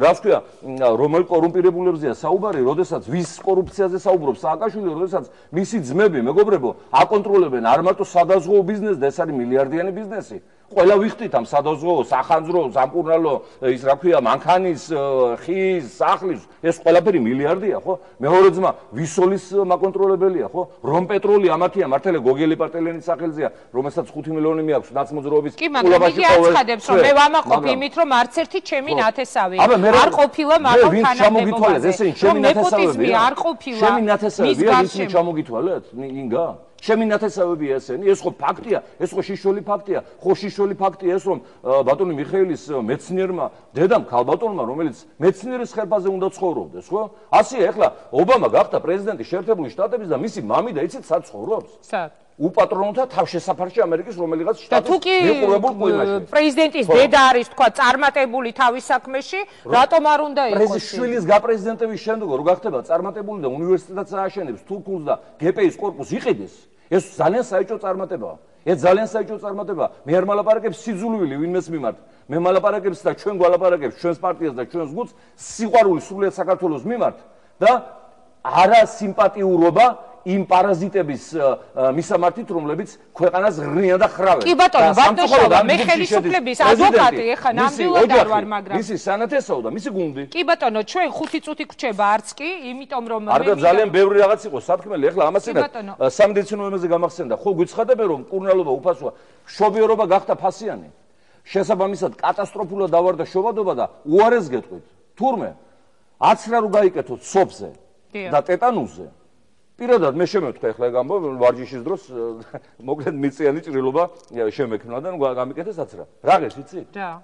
ექიმის ბრალი კი არ არის ეს. სააკაშვილის ბრალია, რომელიც არაფინანსებს ამას 50 ლარი. თუ 50 ლარი არა გაქვთ მეგობრებო, ძალიან გთხოვთ ზაღლებს მოვიდეთ. კარგი. სოფი გაგიჩნდებათ და მე რინცობს კიდე ჯვარი გეწეროთ, სხვას გადაზდებთ. აი ესეთი ჯანდაცვის სისტემა გააკეთა სააკაშვილმა. იცით როგორი განათლების სისტემა გააკეთა სააკაშვილმა? უნივერსიტეტი გადააქცია ტექნიკუმად. ხოლო სკოლები დაშალა. ისტორია და გეოგრაფია რო ერთი საგანი იქნება ხალხო. რა კავშირშია მითხარი დედამიწის სეისმური ტალღები ნელსონის გამარჯვებასთან ესპანეთის ფლოტის წინააღმდეგ? კარგით, ესეთი კითხვები ახლა მე არ დავიწყებ. ისტორია და გეოგრაფია ერთი საგანია, ინგა სკოლაში ხო გახსოვთ რომ საცალკე მეცნიერებებია. ერთი შეისწავლის დედამიწის გეოლოგიურ აგებულებას, მანტიას, გეოსტრატეგიულ სივრცეს, მეორე შეისწავლის კაცობრიობის განვითარების ობიექტურ პოლიტიკურ კანონებს. ეს გააკეთეს ერთსაგნად და სამაგიეროდ შემოსული 60 მილიონი უცხოეთიდან, რომელიც განათლების რეფორმას უნდა მოხმარებოდა, შეღლაპეს ნაწილი სააკაშვილმა, ნაწილი მისმა დედამისმა უნივერსიტეტი აშენა თურქული თბილისში და სააკაშვილი ესწრებოდა გახსნას 60 ის კადრები. ნაწილი ბატონმა ლომაიამ სანტექნიკოსმა, წარმატებულმა დიპლომატმა და განათლების შემდგარმა მინისტრმა გააყოლა ხელს ნიუ-იორკში, ეხლა გამოდის, აკეთებს სულერულ განცხადებებს გაეროს გენერალური მდივნის წინააღმდეგ, რომელსაც უნდა ვეფერებოდეთ ხელისუფლება უნდა ეფერებოდეს, მე კი უნდა ვაკეთებ. რას ნიშნავს უნდა ვეფერებოდეთ? თუ უნდა კი ვეფერებოდეთ ისეთი იმის გამო, ტიპის რეზოლუცია, რომ თქვა, უარეს დაგიწერენ ხვალ. რას ნიშნავს უარეს დაგიწერენ? ხო უნდა გააპროტესტო ბატონიშავა. როგორც ქვეყანამ პროტესტი ხო უნდა როგორც ქვეყანამ უნდა გააპროტესტო, მაგრამ ერთში რო ხარ გაეროში, ერთობა ნიშნავს რას? ძალიან დიპლომატიურ საუბარს და მოფერებით საქმის გაკეთებას. პოლიტიკოსობა ნიშნავს აი თქვენთან გამოსვლას და მკაცრ საუბარს. როცა ერთში ვერასხოვებს საკუთარ ფუნქციებს პოლიტიკოსის ფუნქციისაგან და ოპოზიციონერის ფუნქციისაგან და თავისი უჭყო განცხადებებით პრეზიდენტიც ეგეთია და ეხლა როგორც პრეზიდენტია ისეთია მთელი ეს ქვემდგომი სისტემა. მოგეხსენებათ სტალინმა ერთხელ გაიკეთა გასტუკი თურმე და მეორე დღეს მთელი რაიკომის პირველი მდივნები გამოცხადა გასტუკებით. მერე ჩაიცვა ისევ კიტელი და ყველა კიტელით მოვიდა. ნუ ეხლა სტალინის საქმეს აკეთებდა და კაცობრიობა სოფლიომს ასე ვთქვათ გადაარჩინა ფაშიზმს სოფლიომში გამარჯვებით, ხო? სააკაშვილმა, რომელიც აპირებდა სტალინის ძეგლის აღებას, იმას შემოიყვანა რუსები, ეხლა თუმე სტალინს შემოუყვანა ეხლა რუსები. გახსოვთ ხო მიშევდა? სააკაშვილმა ცხვირწინ დაგვიყენა უცხოური მტრის ტანკები 40 კილომეტრში აი ამ სტუდიიდან და ამის შემდეგ სააკაშვილი ბედავს და აცხადებს იმას, რომ ის არ გადადგება და ის უნდა იყოს პრეზიდენტი. მაინც ეს არის ბოლო კითხვა. თქვენ ამბობთ რომ არა, აი ამ თქვენი განცხადებების მიუხედავად ბატონშალვა მაინც იგი არის პრეზიდენტი და მე წეგან შეგახსენეთ ის განცხადებები, რომელიც გააკეთეს ელჩებმა, დღევანდელი თქვათ ამერიკის შეერთებული შტატების საელჩოს მიერ გავრცელებული განცხადება, ერიკ ფურნიეს გუშინდელი განცხადება, ჩეხეთის ელჩის განცხადება და მაინც ჩვენ ვხედავთ რომ ეს ადამიანი აი ამ განცხადებების საპროტესტო გამოსვლების ძალიან დიდი დაპირისპირებების მიუხედავად კვლავ არის პრეზიდენტი და საელჩოების მხრიდან კეთდება ასეთი მკვეთრი განცხადებები. მე მგონი გამეორება აღარ არის საჭირო. ეს არისო ამგვარი ქმედება ეწინააღმდეგება საპროტესტო აქციის ლიდერთა ადრინდელ განცხადებებს არაძალადობრივ მოქმედებაზე და ასე შემდეგ. ანუ ისინი ამით უჭერენ თუ არა მხარს. მე ამ განცხადებებს გავეცანი, ალბათ არ არსებობს დედამიწაზე პოლიტიკური ძალა თუ დიპლომატი და თქვათ მოაზროვნე ადამიანი თუ ინტელიგენცია თუ მუშა თუ გლეხი თუ ნებისმიერი ფენის წარმომადგენელი, რომელიც ძალადობას მოიწონებდა გარდა კონკრეტული რაღაცა პატარა ჯგუფისა. ძალადობას, რა თქმა უნდა, დარწმუნებული ვარ, არავინ არ მოიწონებს, მაგრამ არის ერთი მაგრამ. როდესაც სააკაშვილის რეჟიმი არბევდა ჩვენს ხალხს ქიმიური იარაღით. როდესაც სააკაშვილის რეჟიმი შემოგივარდათ იმედის ეთერში. როდესაც სააკაშვილის რეჟიმმა პოლიტიკური პატიმრებით გაავსო საქართველო. როდესაც სააკაშვილის რეჟიმი მე შემომივარდა სამასკაცენის სპეცრაზმით სახლში, ეხლა ეს ხო ცნობილი ფაქტია რა. და როდესაც სააკაშვილის რეჟიმმა აი ამდენი ახალგაზრდობა ჩახოცა, როცა სააკაშვილის რეჟიმმა მოკლა საკუთარი პრემიერ-მინისტრი ზურაბ ჟვანია, ესაც ხო ფაქტია ხალხო. შეგიძლიათ ამის დადასტურებული. რა პირველმა ჩვენ არ ვხვდით ამბავი ყველა რო გაჩვენებული. როდესაც ამბობთ რომ რას იყიდებოდა საქართველოს საზღვაო კომპანია ამის თაობაზე მოვიდათ უთანხმოება და გარჩევის დროს მოკლეს კაცი. აი ეგ არის მთელი ფაქტი. ვინ მოკლა და სააკაშვილის დაჯგუფება, რომელსაც არ უნდოდა რომ ეს საზღვაო კომპანია ჩავარდნილიყო მეორე ჯგუფის ხელში. აი ესია ეს საქმე და ძალიან კარგად იცოდნენ ჩვენმა უცხოელმა მეგობრებმა, ჩვენმა დასავლეთელმა ელჩებმა და მოკავშირეებმა, მაგრამ არ გმოვდე, როცა სააკაშვილი შევარდა პარლამენტში შეერაღებული ხალხით, შევარდა ტყვე გაუმტარეს გაბერილის რო ქონა მუცელი, მე ვფიქრე ბევრი ჭავამეთქი თურმე ის ქონა კიდე ტყვე გაუმტარი ჟილეტი. ისა პერანგი რო შევარდა შიგნით ბღავილი და ვარდით ხელში. ეს არ იყო ძალადობა, როცა ოკუპაცია გააკეთა კანცელერის და პარლამენტის შენობების. აი მაშინ უნდა დაგეგმოთ ჩემო ძვირფასო ელჩებო, ჩემო ძვირფასო დასავლეთო. ეს ძალადობა და მაშინ უნდა გწოდნოდათ რომ ეს იყო არა ვარდების ხაურდოვანი რევოლუცია, არამედ იყო ძალადობა, ეს იყო შეერღებული ფორმირებების თარეში და უნდა გწოდნოდათ რომ ძალადობა შობს ძალადობას, რომ ვიღაცა აიღებდა ამ ცუდ მაგალითს მისგან. რა თქმა უნდა, აი ეს რომ მაშინ გაგეთვალისწინებინათ, არც ქვეყანა ჩავარდებოდა ამ დღეში, არც თქვენ ჩაგეყრებოდათ მილიარდიანი ინვესტიციები სააკაშვილის ხელისუფლებაში მოსაყვანად ჩადებული და ჩვენს გადაგვირჩებოდა ტერიტორიები, უამრავი ახალგაზრდა და უამრავი ხალხი და ჩვენი ქვეყანა, მაგრამ მე დარწმუნებული ვარ, რომ ღვთისმშობლის წილხოდრი ქვეყანა ჩვენი საქართველო გადარჩება, ყველაფერი იქნება კარგად და მე კიდევ ერთხელ, სანამ თქვენ დამისვავდეთ ბოლო შეკითხვას, მივმართავ ბატონ მიხეილ სააკაშვილს, ბატონო მიხეილ, გაიხსენეთ რუსთავ ორში ჩვენი დებატები.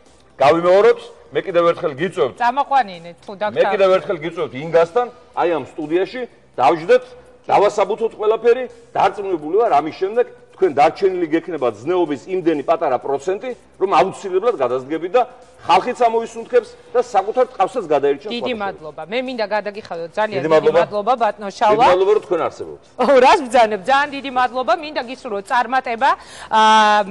აქედან გაბძანდეთ შეგიძლიათ და კიდევ თუ გექნებათ რაიმე მსგავსი საინტერესო მასალა შეგიძლიათ მოგცეთ ხოლმე. აუცილებლად უზრუნველყოფთ რომ მაყურებელს შევახსენოთ. ძალიან დიდი მადლობა. მაშასე თქვენ უსმენთ შალვა ნათელაშვილს, მე მას წარმატებებს უსურვებ. რეკლამის შემდეგ კი გადაცემას განაგრძობს დემოკრატიული მოძრაობა ერთიანი საქართველოსთვის ლიდერი ნინო ბურჯანაძეს ხელისუფლება კრიმინალურ ფულთან კავშირსა და ქვეყანაში დაპირისპირების მცდელობაში ადანაშაულებს 2 დღის წინ რუსთავი 2-ის ეთერში გოკა გაბაშვილის განცხადებების გამო რამდენადაც ჩემთვის ცნობილია ბურჯანაძე მას სასამართლოში უჩივლებს რა მტკიცებულება აქვს ხელისუფლებას ამ ყველაფერზე რეკლამის შემდეგ სულ რამდენიმე წუთში.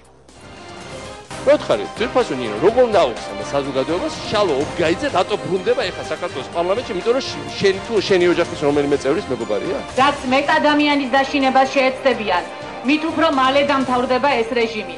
რაც უფრო შეეცდებიან, რომ შეურაცხყოფა მოგვაყენონ, მით უფრო საკადრის პასუხს მიიღებენ. რას უპასუხებს საქართველოს პრეზიდენტს ნინო ბურჯანაძე? ხელისუფლება აცხადებს, რომ იგი კრიმინალური წარმოშობის რუსული ფულით საკუთარ მეუღლესთან ერთად ზონდერ ბრიგადებს ხმის და ქვეყანაში სამოქალაქო დაპირისპირების სცენარს ამზადებს. პასუხები პარლამენტის ყოფილი თავმჯდომარისგან ნინო ბურჯანაძის პოლიტიკური კვირა.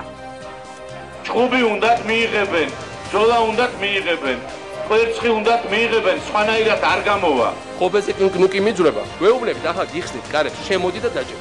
და შენ მიიღე ამაში მონაწილეობა. აქვს თუ არა ხელისუფლებას შესაბამისი მტკიცებულება იმის დასადასტურებლად, რომ ქვეყანაში კრიმინალური წარმოშობის ფულით არეულობა მზადდება, რატომ აირჩია სააკაშვილის გუნდმა მთავარ სამიზნედ ყოფილი თანაგუნდელები და ელიან თუ არა რომ პრეზიდენტის შეთავაზებას რომელიმე არასაპარლამენტო ოპოზიციური პარტია მიიღებს საპარლამენტო უმრავლესობის ლიდერი პეტრე ცისკარიშვილი პირველ არხზე პოლიტიკურ კვირაში.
ივნისიდან 28 ივნისამდე პირველი არხის ეთერში პირველად აფრიკის კონტინენტზე 2010 წლის მსოფლიო ჩემპიონატის გენერალური რეპეტიცია ყველა კონტინენტის ჩემპიონი მსოფლიო ჩემპიონი და მასპინძელი კონფედერაციის თასისთვის იბრძვია ბრაზილია, ესპანეთი, იტალია, სამხრეთ აფრიკა ვინ გახდება უძლიერესთა შორის 14-დან 28 ივნისამდე არ გამოდავალთ და ისიამოვნეთ დიდი ფეხბურთი პირველ არხზე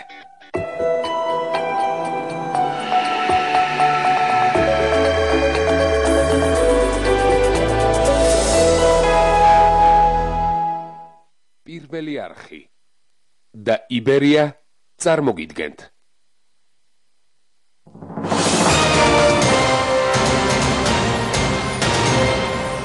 ჩვენ ჩვენ ვართ კვლავ პირდაპირ ეთერში გადაცემას განვაგრძობ ქალბატონ ნინო ბურჯანაძესთან საუბრით. ქალბატონ ნინო, ძალიან დიდი მადლობა რომ იღებთ მონაწილეობას გადაცემაში. გთხოვ დაეკავოთ თქვენი ადგილი. კრიმინალური წარმოშობის რუსული ფულით ნინო ბურჯანაძე და მისი მეუღლე ქმნიან ზონდერ ბრიგადებს და შემდეგ ამ ადამიანებს უხდიან ფულს. დაახლოებით ასეთი ტიპის განცხადებები მოვისმინეთ ჩვენ ამ დღეებში, ზუსტად 2 დღის წინ რუსთავი 2-ის ეთერით გაკეთებული და მე რამდენადაც მაქვს ინფორმაცია, არ ვიცი დამეთანხმებით თუ არა, არის თუ არა ეს უпростоრედ მართალი, რომ თქვენ აპირებთ სასამართლოში შეიტანოთ სარჩელი გოკა გაბაშვილის წინააღმდეგ. უპირველეს ყოვლისა მინდა გითხრათ, რომ ის რაც ბატონმა გოკა გაბაშვილმა ილაპარაკა, ის რაც ვარაუდის სახით დაწერა გაზეთში ბატონმა დავით ბაქრაძემ, ის რაზეც ადრესაუბრობდა ბატონი გივით არგამაძე, ეს არის ერთიანი, ესე ვთქვათ, სტრატეგიის ნაწილი, რომელიც მოდის უპირველეს ყოვლისა მიხეილ სააკაშვილის მხრიდან და რომლის მთავარი ამოცანაც არის პირადად ჩემი ოჯახის და ჩვენი პოლიტიკური პარტიის დისკრედიტაცია. გასაგებია ეს ყველაფერი რატომ ხდება? ალბათ რატომ ხდება? ძალიან მარტივია მიზეზი. რატომ თქვენი და თქვენი ოჯახის იქ სხვა შორის ამ დღეებში იყო ნახსენები იგივე ირაკლი ოქროაშვილი, იგივე ზურაბ ნოღაიდელი გაჩნდა ასეთი მოსაზრება, რომ აი ყოფილ თანაგუნდელებს შეუტია პრეზიდენტის. მე საინტერესო სქემას გეტყვით გადაცემის ბოლოს ქალბატონ ინგა, რაც შეეხება თავისთავად რატომ აინც ადამიანი ჩვენ ნათელი გახდა ჯერ კიდევ მარტის თვიდან, რომ გამალებული ბრძოლა არის სწორედ ჩვენი პოლიტიკური გუნდის მიმართ, იმიტომ რომ სააკაშვილს ნამდვილად ყველაზე მეტად ეშინია ბურჯანაძის და ეშინია დემოკრატიული მოძრაობა ერთიანი საქართველოსი. სწორედ ამიტომ არის მთავარი ამოცანა ჩვენი დისკრედიტაცია, ქვეყნის შიგნით ეს ახლა ნაკლებად გამოზდით, იმიტომ რომ ხალხი ესე თუ ისე მართლა ყველაფერს იგებს, მიუხედავად ხელისუფლების მცდელობისა, მაგრამ ხელისუფლების ერთი მიმართულება არის წასული იმისკენ, რომ მოახდინონ ჩვენი დისკრედიტაცია და პირადად ჩემი დისკრედიტაცია საზღვარგარეთ, იმიტომ რომ იციან ძალიან კარგად ჩემი ავტორიტეტის ფასი, ძალიან კარგად იციან, რომ ეს ავტორიტეტი დღესაც ძალიან მყარია და ძალიან საშიშია მათთვის და აქედან გამომდინარე ცხადია ცდილობენ, რომ ბურჯანაძე წარმოაჩინონ როგორც რადიკალი, როგორც მარგინალი, როგორც ადამიანი. რადიკალიზმი, არ ვიცი მე ხო, მაინც და მაინც ცუდი დატვირთვით ამ შემთხვევაში ამ სიტყვას არ ვხარო, მაგრამ რადიკალიზმი თქვენი მხრიდან სახეზია, თუნდაც იმ თვალსაზრისით ქალბატონ ნინო, რომ მაგალითად როდესაც არის დიალოგზე საუბარი პრეზიდენტთან შეხვედრაზე ან რაღაც პოლიტიკურ შეხვედრებზე, თქვა თქვენ ყოველთვის მოლაპარაკების წინააღმდეგი გამოდიხართ ხოლმე. ინგა, მე ძალიან მაინტერესებს ვის უნდა ველაპარაკო. იმ ადამიანს, რომელიც ერთი ხელით დიალოგს თავაზობს, თან გაუგებარ დიალოგს თავაზობს და მეორე ხელით აბსოლუტურად უდანაშაულო ადამიანებს პოლიტიკური მიზნით იჭერს. ვის უნდა ველაპარაკო? იმ ადამიანს, რომლის ხელისუფლებაში ყოფნის ყოველი დღეც არის ამ ქვეყნისთვის საფრთხე. მე სანამ ჯეროდა რომ ამ ადამიანთან საუბარი შეიძლებოდა, სანამ ჯეროდა რომ დიალოგით რაიმეს გაკეთება შეიძლებოდა, ყველაფერი გავაკეთე, მათ შორის ჩემი საკუთარი პირადი ავტორიტეტის და ძალიან ხშირ შემთხვევაში ჩემი ახლობლების, მეგობრების და ჩემთვის ძალიან საპატივცემულო ადამიანების ჩემდამი დამოკიდებულების ხარჯზე. მაგრამ როდესაც მე დავწმუნდი იმაში, რომ დიალოგი ამ ადამიანთან შეუძლებელია, იმიტომ რომ თვალებში გიყურებს და გატყუებს, როგორ უნდა წარმართო მე მასთან დიალოგი? ეხლა მე უდანაშაულო ადამიანების ძალიან მნიშვნელოვანი, რაც მინდა რას გულისხმობთ ქალბატონ ნინო, მაგალითად ისაც ამ დღეებში ჩვენ ვნახეთ იგივე მოვლენები, რომელიც განვითარდა პარლამენტის წევრებზე, პარლამენტის თავმჯდომარესთან მიმართებაში და ასე შემდეგ. უკაცრავად ქალბატონ ინგა, ეს ამ დღეებში არ დაწყებულა, თქვენ ძალიან კარგად იცით, რომ თუნდაც როდესაც თებერვალში, მარტში ადამიანები დაპატიმრებულნი იყვნენ ყოველგვარი ბრალდების და არგუმენტების გარეშე, ეს ადამიანები ნამდვილად ყვილად ხედან ციხეში. ჩვენ ყველამ ძალიან კარგად ვიცით, რომ უამრავი ადამიანი მარტო იმიტომ ზის ციხეში, რომ მიტინგზე დადიოდა და ზოგს იარაღი ჩაუდეს, ზოგს ნარკოტიკი ჩაუგდეს. არც ერთი ადამიანი მომიტინგეების გარდა არ არის დაპატიმრებული, მიუხედავად იმისა, რომ ასობით თავდასხმა იყო მომიტინგებზე, მიუხედავად იმისა, რომ კრიმინალური ბანდები 28-ში ძალიან საინტერესო იქნება სხვათა შორის მისი პასუხები. 28-ში თავს დაგვესხნენ ეგრეთ წოდებული პოლიციელები სამოქალაქო ტანსაცმელში და მეორე დღეს დაკავებულნი იქნენ დაზარალებული მომიტინგეები, მაგრამ არა ის ადამიანები, ვინც ეს მომიტინგეები დააზარალა. თქვენ ძალიან კარგად იცით ეს ყველაფერი და სწორედ ამას გულისხმობ. ამავდროულად ერთ რამეს ვიტყოდი. ვის უნდა დაუჯდე მოლაპარაკების მაგიდასთან ადამიანს, რომელმაც იმის შემდეგ, რაც სამხრეთ ოსეთი პრაქტიკულად ეგრეთ წოდებული სამხრეთ ოსეთი დაგვაკარგინა, პრაქტიკულად აფხაზეთი დაგვაკარგინა, ეხლა მამისონის უღელტეხილზე მდებარე ჩვენი ტერიტორია 18 კილომეტრი, ისე გადასცა ხელისუფლებას, რომ რუსეთს რომ პრაქტიკულად ამის შესახებ რას გულისხმობთ ქალბატონო? რას ნიშნავს, რას გულისხმობ? გულისხმობ იმას, რომ მამისონის უღელტეხილზე იყო ჩვენი საზღვარი, სადაც იდგნენ ჩვენი მესაზღვრეები, რომლებსაც არ დაუტოვებიათ თავიანთი პოსტი შარშანაც კი ომის შემდეგ.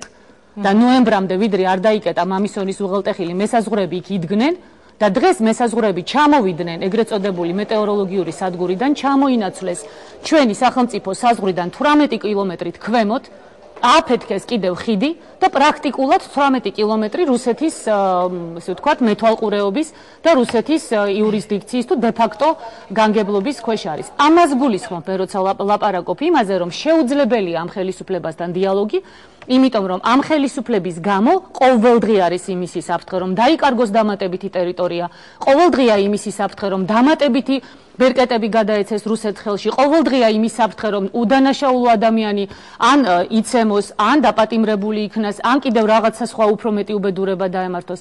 ამაზე არის საუბარი. გასაგებია ქალბატონო ნინო, მაგრამ თქვენ აი ვთქვათ იგივე ის ფაქტი მოხდა ახალგაზრდების დაპატიმრება და ჩვენ მოვისმინეთ იგივე ირაკლი ალასანიას განცხადება, ვთქვათ მოვისმინეთ შალვა ნათელაშვილის შეფასება, მე მაინტერესებს ახლა თქვენი ის ფორმა რა ჩვენ ვნახეთ იყო ეს თქვენთვის მისაღები, გულისხმობ პარლამენტის წევრებთან დაკავშირებით მომხდარ ფაქტებს, რომელზეც საჩოვის განცხადებები გაკეთდა და აღარ გავიმეორებ მე ამ განცხადებებს. რა თქმა უნდა, როდესაც ლაპარაკობთ ერთ კონკრეტულ ფაქტზე, თუ ჩვენ ამ ფაქტს კონტექსტიდან ამოგლეჯილად განვიხილავთ, კონკრეტულად თქვათ ქვის როლას. რა თქმა უნდა, არ შეიძლება ადამიანი კმაყოფილი იყო და მოგწონდეს, რომ ვინმე მეორე ადამიანს ქვას ესვრის, იმის და მიუხედავად ის თანამდებობის პირია თუ არა. მაგრამ კონტექსტია ეს საკითხი განსახილველი.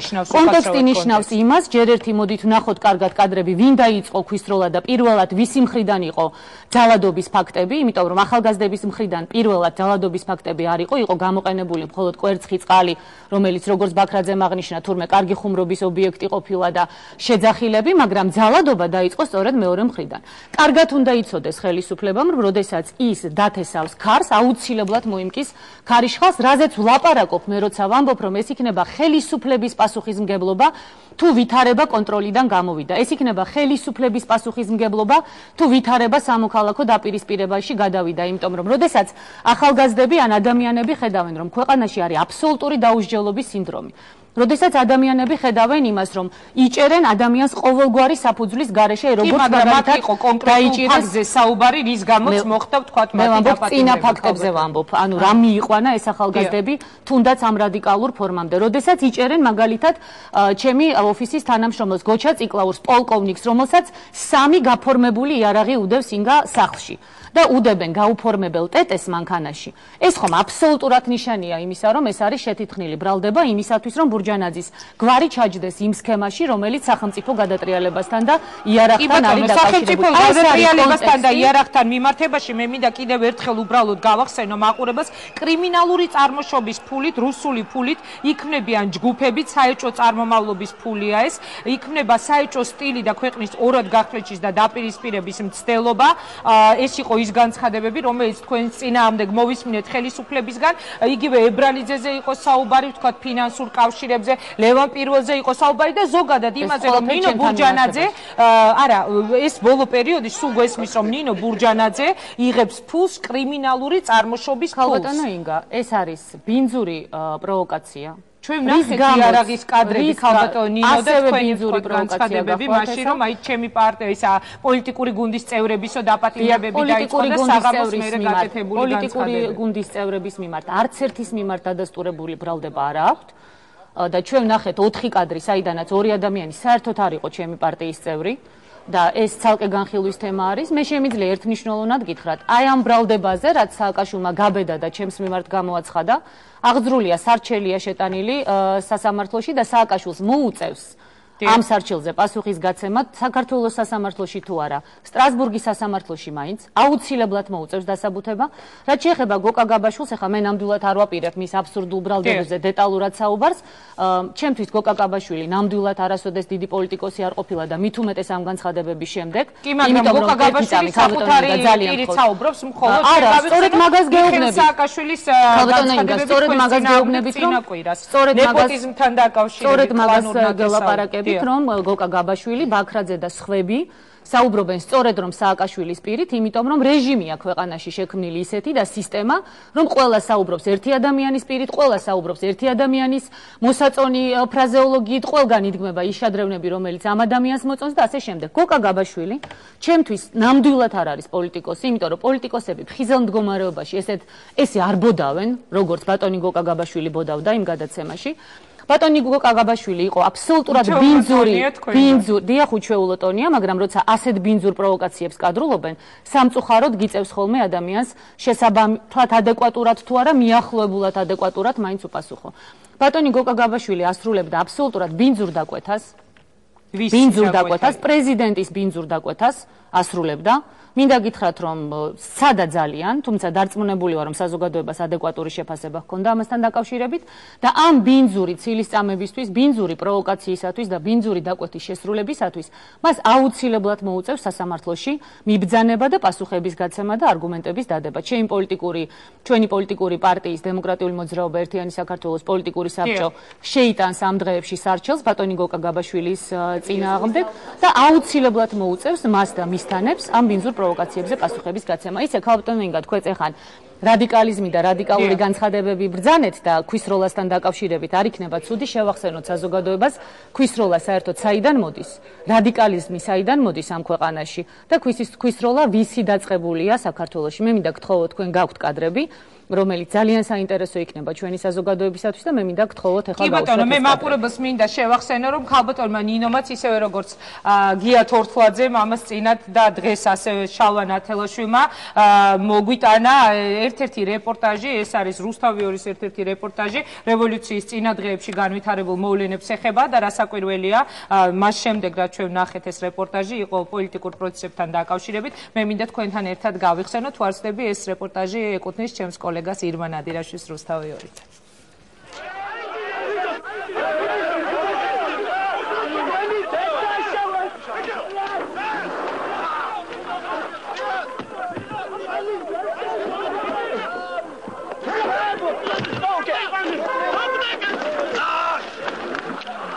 ეს იყო დღევანდელი ომის ამსახველი ყველაზე უფრო მძიმე კადრები. თქვენთან ერთად ისროდნენ ტყვიასაც, ათობით დაშავებული ადამიანი დალეწილი მანქანები, მათ შორის მიხეილ სააკაშვილის ჯიპიც. ასე მოექცა ხელისუფლება ნაციონალურ მოძრაობას მხოლოდ იმიტომ, რომ მათ ბოლნისის რაიონში ამორჩეულთან შეხვედრა უნდოდათ. მიხეილ სააკაშვილმა თბილისიდან 200-მდე აქტივისტი ჩაიყვანა. მათ შორის იყვნენ შეიარაღებულებიც.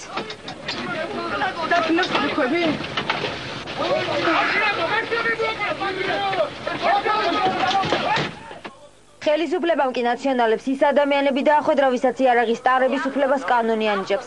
პოლიცია უშუალო მონაწილე იყო ყველა პროცესისა, პირველი კორდონი ბოლნისის რაიონის შესასვლელში გახდა.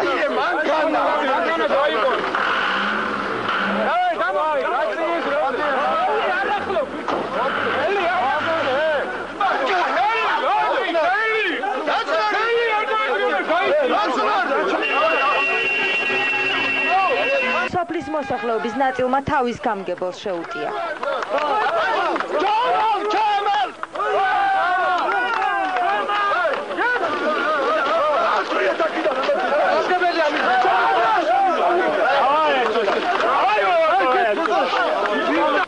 Так можно, слушай?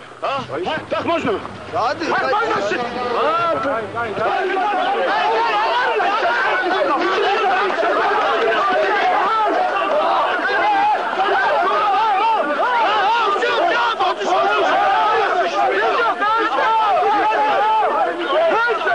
შეტაკება პოლიციასთან ხდება.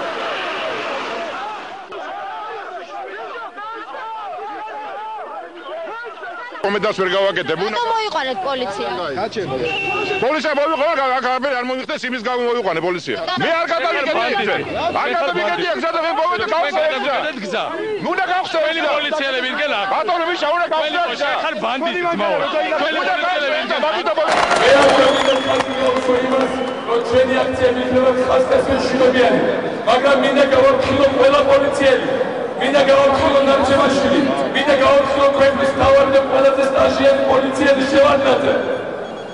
თუ ერთ ადამიანს მაინც ერთი თვა ჩამოვარდება, თუ ერთი რეპრესია მაინც განხორციელდება, თუ რომელიმე დაგავე რომელიმე პოლიციის განყოფილებაში, პირადად მე მიშა სააკაშვილი ათასობით მომხრეებთან ერთად შევალ და გადამფრენავი პოლიციას, რომელიც უგემრობა.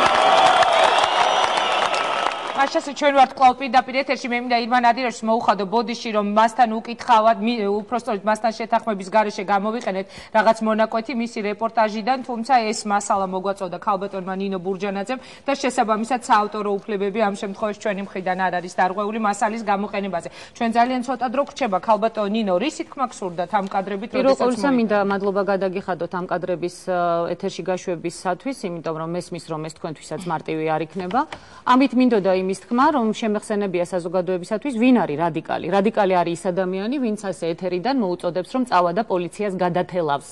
არც ერთხელ არც მაშინ. დიახ, მაგრამ მე ხმას არ ვიღებდი და თავჩაღუნული ვიდექი სწორედ იმიტომ, რომ ჩემთვის მიუღებელი იყო მაშინაც და დღესაც ასეთი რიტორიკა.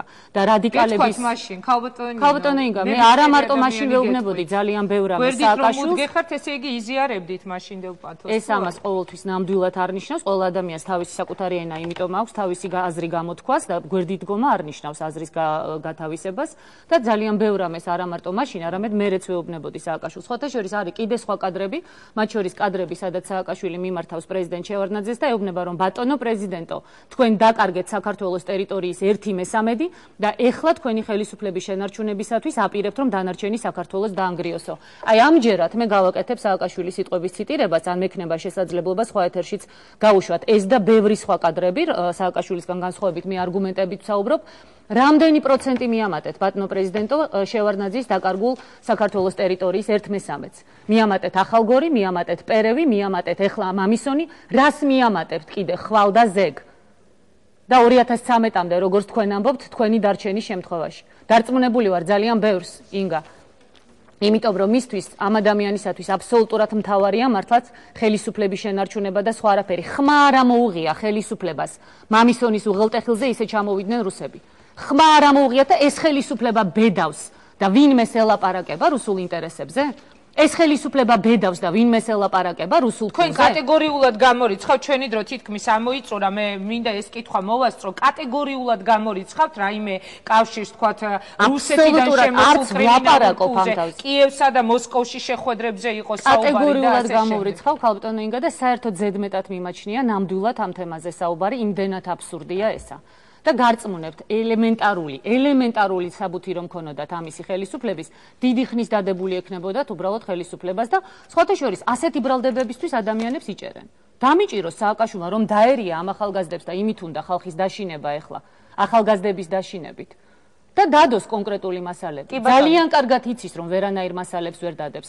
ძალიან კარგად იცის რომ სწორედ იმიტომ უნდა ებრძოლოს ნინო ბურჯანაძეს რომ არც ერთ ნაბიჯს უკან არ გადავდგამ.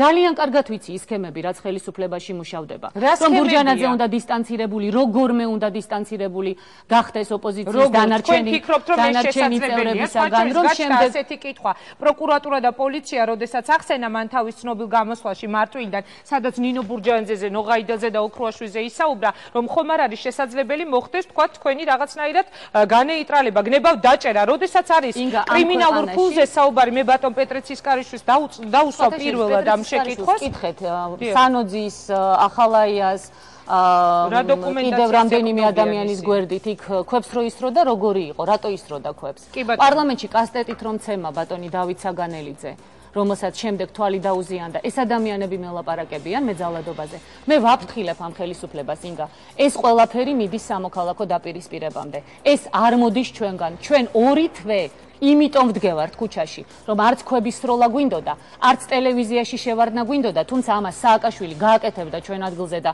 გახსოვთ თქვენ სააკაშვილის სიტყვები. მე რომ ვიყო ამ ოპოზიციის ადგილზე სამ კვირაში დავამხობდი ხელისუფლებას უცხოეთ თუ სამ თვეში. უცხოეთში თქვა მან ეს სიტყვები, ჯერ კიდევ ნოემბერში სხვათა შორის. იცით როგორ გააკეთებდა? მე ძალიან კარგად ვიცი როგორ გააკეთებდა. გააკეთებდა სწორედ ამ მეთოდებით, რა მეთოდებსაც ჩვენ ვცდილობთ რომ მაქსიმალურად გავემიჯნოთ და მაქსიმალურად არ გამოვიყენოთ, გამოიყენებდა ყველა მეთოდს, მათ შორის ტელევიზიაში შევარდნას და ნამდვილად დაამხობდა ამ ხელისუფლებას. ჩვენ სწორედ იმიტომ ვდგევართ ქუჩაში ძალიან მოთმინებით და ვიდგებით და მივაღწევთ სააკაშვილის გადადგომას, რომ ვუფრთხილდებით ამ ქვეყანაში სამოქალაქო დაპირისპირებას, მაგრამ ამ ხელისუფლებას მიყავს ქვეყანა სამოქალაქო დაპირისპირებამდე და აუცილებლად აგებს პასუხს. ინგა თქვენ ძალიან კარგად იცით. თქვენ ძალიან კარგად იცით, რომ დღეს ამ კადრებს ესე მარტივად არ ჩაატარებენ თუნდაც თქვენთვის. თქვენ ძალიან კარგად იცით უკვე მეორე განცხადება ძალიან კარგად იცით ის, რომ თქვენ ტელეფონს უსმენენ. თქვენ ძალიან კარგად იცით ის, რომ თქვენ ყველა ნაბიჯს თვალყურს ადევნებენ. თქვენ ძალიან კარგად იცით ის, რომ ამ რეჟიმში, ამ ვითარებაში არაფერი არ შეიცვლება. თუ ჩვენ არ ვაიძულეთ სააკაშვილი რომ გადადგეს. იმიტომ რომ ეს არის პრაქტიკულად ავტორიტარული რეჟიმი, რომელიც სამწუხაროდ მიდის დიქტატურისაკენ და დიქტატურის შეჩერება თქვენი და საზოგადოების ხელში. დიდი მადლობა. მე მინდა გისურვოთ წარმატება ქალბატონო ნინო, თუმცა ერთი არის, როდესაც არის რაღაც დაპირისპირებაზე საუბარი, ამ ადამიანების მხრიდან ისმის ეს სწორედ თქვენი მისამართით, მაგალითად ალასანია წეგან საუბრობდა ამ ეთერში, რომ ჩვენ ახლა უკვე უნდა გადავიდეთ დროა, უკვე გადავიდეთ ახალ რეჟიმზეო, დიალოგის რეჟიმზეო. ანუ როცა ხელისუფლება ამბობს, რომ ბურჯანაძე არის ყველაზე რადიკალი, შეიძლება ნამდვილად. იცით რა, ინგა, ვისაც სჯერა დიალოგის რეჟიმის, შეუძლია გადავიდეს. სხვა შორის ერთი წლის წინ მე კიდევ დიალოგის რეჟიმზე ვსაუბრობდი. გასაგებია რომ ბატონი ირაკლი სჯერა, იმიტომ რომ დიდხანს იყო, თქვა, საქართველოს ფარგლებს გარეთ და მას როგორც ჩანს მაინც აქვს იმედი რომ დიალოგი გამოვა. უნდა ცადოს ყველა მის გზა, ვისაც რა გზა შეუძლია წარმოიდგინოს როგორც მიღწევად, მაგრამ მე დიალოგის შესაძლებლობას ამ ხელისუფლებასთან, რომელიც ყველანაირ ბინძურ პროვოკაციებზე მიდის, იმისათვის რომ თავის ოპონენტს ჩირქი მოსცხოს და არა ებრძოლოს, ნამდვილად ვერ წავალ. წარმატებები მინდა გისურვოთ, კარგად ბრძანდებოდეთ. მაშას ეს იყო ნინო ბურჯანაძის პასუხი ხელისუფლებისადმი. ახლა კი უმრავლესობის ლიდერი პეტრე ცისკარიშვილი განაგრძობს ჩვენს გადაცემას. დიდი მადლობა ბატონო პეტრე მონაწილეობისთვის. გადაცემაში გთხოვ დაიკავოთ თქვენი ადგილი. უნდა ვისაუბროთ დღეს იმ ბრალდებებზე, რომელიც გაისმის ხელისუფლების მხრიდან და მე მინდა პირველი კითხვა დაგისვათ სწორედ ასეთი. გაქვთ თუ არა მტკიცებულება, როდესაც აცხადებს ხელისუფლება, რომ დაპირისპირებას გეგმავენ ქვეყანაში ნინო ბურჯანაძე და მისი მეუღლე ბადრი ბიწაძე, რომ კრიმინალური ფული შემოდის ქვეყანაში, რომ ამ ფულით ისინი ქმნიან ზონდერ ბრიგადებს და ქვეყანას ორად ხლეჩენ, ყოველ შემთხვევაში ასეთი გეგმა აქვს. თქვენ შეგიძლიათ თუ არა ეს დადასტურებულად დაამტკიცოთ შესაბამისი მტკიცებულებით? მოგესალმებით ინგა, მივესალმები თქვენს ტელემაყურებელს.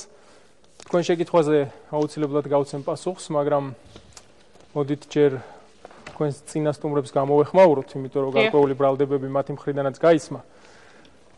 თავთავისი კადრებით იყვნენ ბატონები და ქალბატონები მოსულები, რაც თქვენ გაუშვით. ძალიან საინტერესო იყო.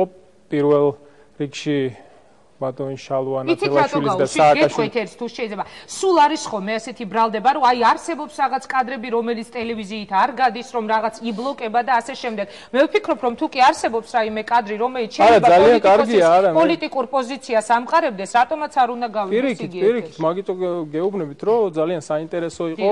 შეიძლება საზოგადოების დიდ ნაწილს არ ახსოვდა ის დებატები, ის მოვლენები იგივე ბოლნისში. მე პირადად ძალიან კარგად მახსოვდა ყველა ეს კადრი, რაც თქვენ აჩვენეთ, მაგრამ კარგი იყო იმ ჯგუფში. მოგახსენებთ მაგაზეც აუცილებლად, მაგრამ კარგი იყო, რომ კიდევ ერთხელ გავიდა. რაც შეეხება იმ დებატებს, რატომღაც ესე ვთქვათ, სააკაშვილის ნაწილი არ გადიოდა, მაგრამ არა უშავს, ვინ გაიმარჯვა ამ დებატებში 2 ნოემბრის არჩევნებზე ძალიან კარგად გამოჩნდა სულ რამოდენიმე თვეში ამ არჩევნების შემდეგ. როდესაც ჩვენ ნაციონალურ მოძრაობამ სამჯერ მეტი ხმა აიღო, ვიდრე ლეიბორისტულმა პარტიამ. ამაზე შევთანხმდეთ და დავასრულოთ ამ დებატებზე საუბარი. რაც შეეხება ბოლნის, ქალბატონ ბურჯანაძეს, მე მინდა შევახსენო, რომ ჩვენ გვესროდა ქვებს მაშინდელი ხელისუფლება. არა მარტო პოლიციელები, არამედ მათ მიერ დაქირავებული ზონდერ ბრიგადები თუ რაც გნებავთ ის დაარქვით, რომლებიც იმ სოფელში და იმ ტერიტორიაზე იმ მომენტში იმყოფებოდნენ. სადაც ჩვენ მივდიოდით, რომ შვიდობიანად ჩვეულებრივად ადამიანურად წინასაარჩევნო პერიოდი იყო და გაგვემართა შეხვედრა ჩვენ სამომრჩეველთან, შევხვედროდით, ყავდა ასე ვთქვათ ჩვენი მხარდამჭერები კონკრეტული, ვინც წარმოადგენდნენ იმ სოფელს და იმ რაიონს. გაგვემართა ეს შეხვედრა, მაგრამ ამის უფლება არ თქვენი ბრიგადები, ანუ მხარდამჭერები. კი ბატონო, ასე დავარქვათ, იგივე ვთქვათ, ახალაიას კადრები იყო, სანოძის კადრები იყო, თქვენი კადრი იყო და ჩემი მანქანაც დაიმტრო, ბევრი სხვისი მანქანაც დაიმტრო ამ ქვების შედეგად. პოლიციაც გვებრძოდა, ის ადამიანებიც გვეჩხუბებოდნენ, ახლა შეიძლება ქალბატონ ბურჯანაძის ეგონა, რომ ამ კადრებს რო გამოაჩენს, კი ჩვეულებრივი მაყურებელი, ვისაც არ ახსოვს კონკრეტულად ეს მოვლენები, ვერ აღიქვამს ზუსტად საიდან როგორ მოფრინავს ქვები. მაგრამ სინამდვილეში ჩვენ საერთოდ არ ვფიქრობთ, რომ ქვების სროლა ატყდებოდა. ჩვენ გვეგონა, რომ შეიძლება გარკვეული რაღაც წინააღმდეგობა ამ შეხვედრასთან დაკავშირებით იყოს, მაგრამ ჩვენ დარბაზსაც არ ვითხოვდით, მაშინ გახსოვთ ალბათ დარბაზებში არ შეშვების პოლიტიკა იყო. და ვფიქრობდით, რომ კაი არ შეგვიშვებენ შიგნით რაღაც სოფლის კლუბი იყო თუ რა შენობაც იყო, გარეთ რამოდენიმე ადამიანს შევხვდებით და იქ გავმართავთ შეხვედრას, მაგრამ ამის უფლებაც არ მოგწეს. და ეხლა ქალბატონი ბურჯანაძე რასაც აკეთებს, ცდილობს ამის რაღაც ძალიან უნიჭო გამეორებას, ემულაციას, რომ თითქოს ამან ფიქრობს, რომ ამან მოუტანა რეიტინგი და პოპულარობა სააკაშვილს და მოდი ახლა მეც იგივეს გავაკეთებ იმისათვის რომ მე გავხდე პოპულარული. სააკაშვილს თავისმა რადიკალურმა ქმედებებმა მოუტანა თავის დროზე პოპულარობა. მე შეგახსენებ ტყეების სკანდალიდან დაწყებული და კორუმპირებული ჩინოვნიკების ძახილით დაწყებული ეს მეტყევები იყვნენ, არ ვიცი, ვიღაც ბიზნესიდან წამოსული, თქვათ, ყოფილი ბიზნესმენები და შემდეგ პოლიტიკოსები იყვნენ თუ სხვადასხვა ჩინოვნიკები. სწორედ ამ განცხადებებმა მოუტანა სააკაშვილს პოპულარობა მოუტანა თავისმა პოლიტიკურმა ხედვებმა, შეიძლება განცხადებებმაც, რა თქმა უნდა, თავისმა წამსმა, იმან თუ რას პირდებოდა ქვეყანას და იმან რომ ის ადამიანი თავის თანაგუნდელებთან ერთად ცდილობდა მშვიდობიანად ჩაეტარებინა აქციები, შეხვედრები, მიტინგებზეც არ იყო საუბარი ამა თუ იმ რეგიონში, მაგრამ ხელისუფლება ამ მშვიდობიან დემონსტრაციებს და შეხვედრებს პასუხობდა ისე როგორც პასუხობდა ქალბატონმა ბურჯანაძემ რომ მოიტანა. იგივე ბატონო პეტრეს სწორედ ბრალდებას ხელისუფლება იგივე მეთოდებს ხომ არ იყენებსო? არ იყენებს, მაგაშია მაგ რა მეთოდითაც მაშინ თავის დროზე შევარდა. მაგ განსხვავებამდე მინდა მივიდე, აგერ უკვე მესამეჯერ ვცდილობ რომ მაგ განსხვავებამდე მივიდე ინგა და ცოტა ხანით დამაცლით ძალიან კარგი იქნება რა. და ეს ქალბატონი აქეთ გვესხმის თავს დღევანდელ ამ შემთხვევაში მშვიდობიან ხელისუფლებას იმ გაგებით, რომ ჩვენ ყველანაირად ვერიდებით ნებისმიერ პროვოკაციას, დაპირისპირებას, ძალადობას პარლამენტში შევედით ძალადობის გარეშე დილას, როდესაც ისინი არ იდგნენ, მაგრამ რა გვექნა, როდესაც დაგვხვდნენ იქ სპეციალურად მოგზავნილი ახალგაზრდები, რომლებიც ამ ქალბატონმა სამწუხაროდ იქ გამოაგზავნა, დააფინანსა, შეიარაღა, კვერცხები უყიდა, ქვები მიცა, ხელკეტები დააჭერნა და ასე შემდეგ. თქვენ გააქვთ მაშინ აი აქ პარალელებს თქვენ ავლებთ? აქ შეგიძლიათ პარალელები გაავლოთ, რომ მაშინდელ 5 წლის წინანდელ თუ 6 წლის წინანდელ მოვლენებს და დღევანდელ მოვლენებს მოდით ეს მაყურებელს მივანდოთ რა პარალელს და რა შეფასებებს გააკეთებს. მე იგივე კითხვა მინდა გავიმეორო ეხლა. თქვენ შეგიძლიათ დაუდასტუროთ ქალბატონ ბურჯანაძეს, ეხლაც ახსენეთ ამ წუთას, რომ გეგმავდეთ, რომ მართლა აქვს მას და მის მეუღლეს კავშირი, ვთქვათ, კრიმინალურ ფულთან და თუ შეგიძლიათ მითხრათ, რას ეფუძნება თქვენი ეს განცხადებები, როდესაც ვისმენთ მას. კარგით, რამოდენიმე მომენტი მაშინ მაგასთან დაკავშირებით, პირველ რიგში აქ მე წამოღებული მაქვს ამერიკის შეერთებული შტატების განცხადება, მე ხაზს გაუსვავ, ეს არის სახელმწიფო დეპარტამენტის მიერ ამერიკის შეერთებული შტატების სახელით გამოქვეყნებული განცხადება, რომელიც ამ შემთხვევაში საელჩომ გაავრცელა, რა თქმა უნდა, და აქ საუბარია, რომ არა წაგიკითხავთ ზუსტად თუ გნებავთ. არა საპარლამენტო ოპოზიციის ლიდერებმა გადაკვეთეს ხაზი, რომელიც გადის აზრის გამოხატვის თავისუფლებასა და კრიმინალურ ქმედებას შორის. ხაზი, რომელიც არის გავლებული, მათ გადაკვეთეს, ანუ გადააკვეთინეს ამ ახალგაზრდებს და დაავალეს. როგორმე შეერთებულმა შტატებმა თუ ვინმე მიცის დემოკრატიის განმარტება ამერიკის შეერთებულ შტატებში ძალიან კარგად იციან იქაც და ქალბატონ ბურჯანაძეზე და სალომე ზურაბიშვილზე როგორმე ოდნავ უკეთესად მაინც. ეს არის ჩემთვის დოკუმენტი და ნუ ამას თუ არ დავეყრდნობით კარგით. მაშინ გავიხსენოთ ის კადრები, როდესაც შუახნის მამაკაცი ბეისბოლის ეგრეთ წოდებულ ბიტებს არიგებდა ტელევიზიის წინ შავი ჯიპიდან, ნომრები აღარ მახსოვს, მაგრამ ის ნომრებიც იყო ნაჩვენები. ხო ამარ გახსოვთ ვინ იყო ის შუახნის? თქვენ ვერ იხსენებთ. ეს იყო ბადრი ბიწაძე, რომელიც ამ ხალხს მაგრამ ეს დოკუმენტი რა თქმა უნდა არ არის, იმიტომ რომ არ ვიცი თქვენ ჯერათ თუ არა, მაგრამ ბურჯანაძეს რო კითხოთ, ეს კადრები ფალსიფიცირებულია და რაღაცას გადაღებულს, ეხლა რასაკვირველი არსებობს მასალები, რომელიც შეიძლება დაიჯერო. კარგი, მაშინ გავიხსენოთ იმ ადამიანების მხრიდან იარაღის შესყიდვის მთელი პროცედურები, რომელსაც ისინი აწარმოებდნენ, ამაზე იყვნენ დაპატიმრებული. და შემდეგ გამოვიდა ბურჯანაძე და განაცხადა, რომ მისი პარტიის წევრები აიყვანეს და მათ პოლიტიკურად დევნიან. მე ეს კითხვა წეღანმას დაუსვიდე, თქვა რომ 2-2 არ იყო გაწევრიანებული, რა მნიშვნელობა აქვს? ხა იმ 2 ხო იყო როგორც მინიმუმ და პლუს ის 2, ხა იქ მეგობრობდა თუ პარტიის ბილეთი ედო თუ ხელმოწერილი ქონდა იქ ანკეტა შევსებული, ამაზე ნუ ვიდავთ. ის 2, რომელსაც გამოექომაგა დილიდანვე, როდესაც წინა საღამოს მოხდა მათი დაპატიმრება, ხომ იყვნენ მისი პარტიის წევრები. ეს ფალსიფიცირებული კადრები იყო და ისინი იარაღს საერთოდ არ ეხებოდნენ, საერთოდ არ ყიდულობდნენ. ნინო ბურჯანაძის და მისი მეუღლის კავშირს კრიმინალურ ფულთან და გადატრიალების მცდელობას. ფულამდეც მივალთ. თქვათ, როგორც თვითონ ამბობენ, ეს იყო პროვოკაცია, რომლებზეც ამ საცოდავ ადამიანებს პოლიციელები იყოლიებდნენ და ასე შემდეგ. მაშინ იმ რო შევაჯამოთ ის თანხების დახარჯვა ის რა თანხის დახარჯვასაც ისინი ამ იარაღის შესაწყიდად აპირებდნენ, საიდან გაჩნდა ეს ფული? ბურჯანაძე თქვენ გონიათ თავის ჯიბიდან ამოიღებს და დააფინანსებს ესეთ აქციებს იარაღის შესაწყიდად. საიდან გაჩნდა და იქიდან ზუსტად საიდანაც გოკა გაბაშვილი ლაპარაკობდა და იქიდან საიდანაც ნახევარმა საქართველოს თუ მთელმა არა იცის და იქიდან საიდანაც რო დაუჯდება ბურჯანაძე და ესაუბრება ევროპელ და გნებავთ ამერიკელ ელჩებს და საერთაშორისო საზოგადოების წარმომადგენლებს, მათაც მშვენივრად იციან და რა პირით და რა სინდისით ესაუბრება მაღალ კატეგორიებზე და დემოკრატიულობაზე, როდესაც ეს ქალბატონი რუსეთიდან იღებს დაფინანსებას იმისათვის, რომ აქ ახალგაზრდები შეიარაღოს თუ საკნები იყიდოს თუ სხვადასხვა აქციები ჩაატაროს. რატომ არ იჭერთ მაშინ? მან თქვა ბატონო პეტრე, რატომ არ პასუხისმგებლობის საკითხი, რატომ არ დგებაო? დამიჭირონო, წეღან თქვა სხვათა. თუ კი იგეგმება ქვეყანაში რაღაც გადატრიალების მცდელობა, თუ კი თქვენ გაქვთ უტყუარი მტკიცებულებები, რომ კრიმინალურ ფულთან აქვთ კავშირი და თქვენ კონკრეტულად ასახელებთ ქალბატონინოს და მის მეუღლეს. რატომ არ მოყვება ამას მაშინ? გვინდა საზოგადოებამ ბოლომდე დაინახოს თუ რას წარმოადგენენ ეს ადამიანები, რას ემსახურებიან, ვისი ფულით აფინანსებენ ამ აქციებს და საზოგადოება ან დაიჯერებს ახლა ამას ნათქვამს, ან არ დაიჯერებს თქვენი მხრიდან გაკეთებულს და ანუ ისინი გქონენ რომ აი პასუხისმგებლობა სასამართლო ხომ არსებობს და პასუხისმგებლობის ჩვენი მხრიდან გაკეთებული განცხადების დაჯერება არ დაჯერებაზე არ არის ინგა საუბარი. აქ საუბარია იმაზე რომ თავისი თვალით კადრებში დაინახოს საზოგადოებამ თუ რას ახმარს ეს ქალბატონი ფულს და ეხა ფულის გარეშე რომ ესეთი რაღაცები არ ხდება, მე მგონი ყველა ამას ხვდება და გნებავთ ის ახალგაზრდა ბავშვები რომლებიც მართლა გაუგებრობაში არიან ამ ყველაფერში მოყოლილი კი შეურაცხყოფას აყენებენ იქ ადამიანებს და ეს მათ ასე ვთქვათ სოფხედულობაზე ბევრს მეტყველებს, მაგრამ ისინი ამაში ფულს იღებენ და დაქირავებულები არიან და ყოველთვიური ხელფასი აქვთ და ასე შემდეგ.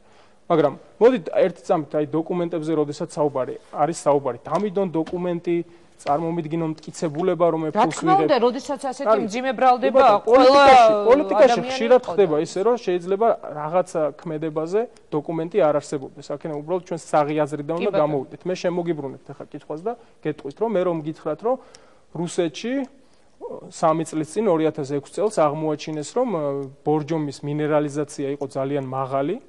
ის ნებდა რუს მომხმარებლებს, ასევე ქართული ღვინის აბსოლუტური უმრავლესობა იყო ფალსიფიცირებული და ეს მომხმარებლების ჯანმრთელობისთვის იყო საზიანო.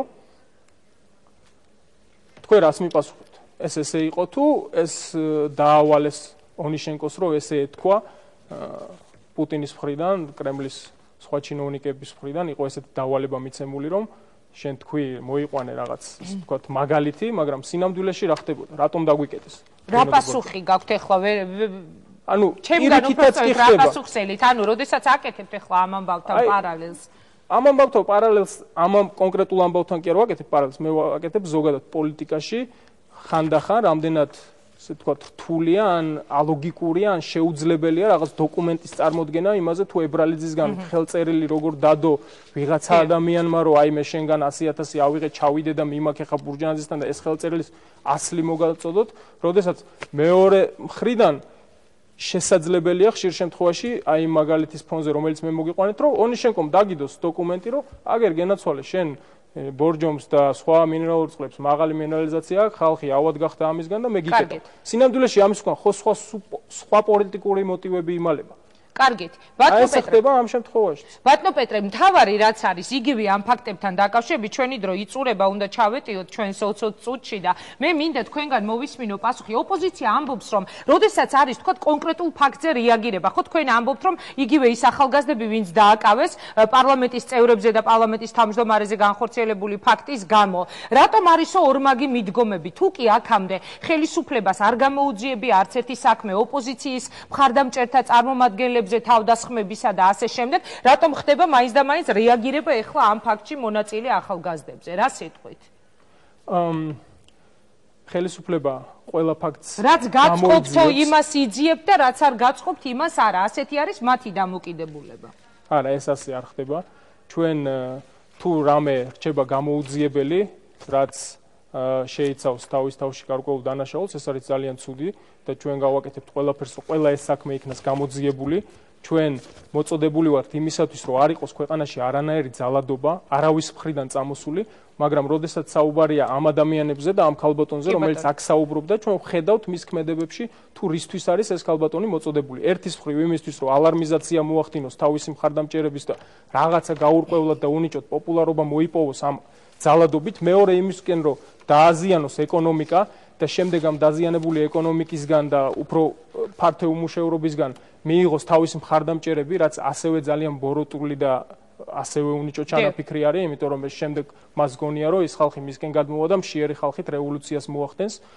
და მესამე ალბათ ისიც, რომ აი ამ ფულადი შემოდინებებიდან გამომდინარე მას უკან დასახევი გზა აღარ დარჩა, ერთის მხრივ ამდენი უკვე დახარჯა და ეხლა შედეგის მიღწევა უნდა ისე როგორც არასდროს და მეორეს მხრივ ის ადამიანები, ვინც აფინანსებდნენ, წარმოუდგენენ ანგარიშს და ეტყვიან, ჩემო კარგო, შენ რა რეზულტატი დადე, რისთვის დაგაფინანსე. დიდი მადლობა. ბატონო პეტრე, მე მინდა გისურვოთ წარმატება, ჩვენი დრო ამოიწურა, როგორც ახლა მათყობინებენ, ფეხბურთი იწყება და უნდა ჩავეტიო, ანუ ზუსტად იმ 20 წუთში, მე მინდა გისურვოთ წარმატება. როგორ ფიქრობ, დასრულდა საპროტესტო გამოსვლების ეს რაუნდი, თუ ხელისუფლება ელის, რომ კიდევ გაგრძელდება რა?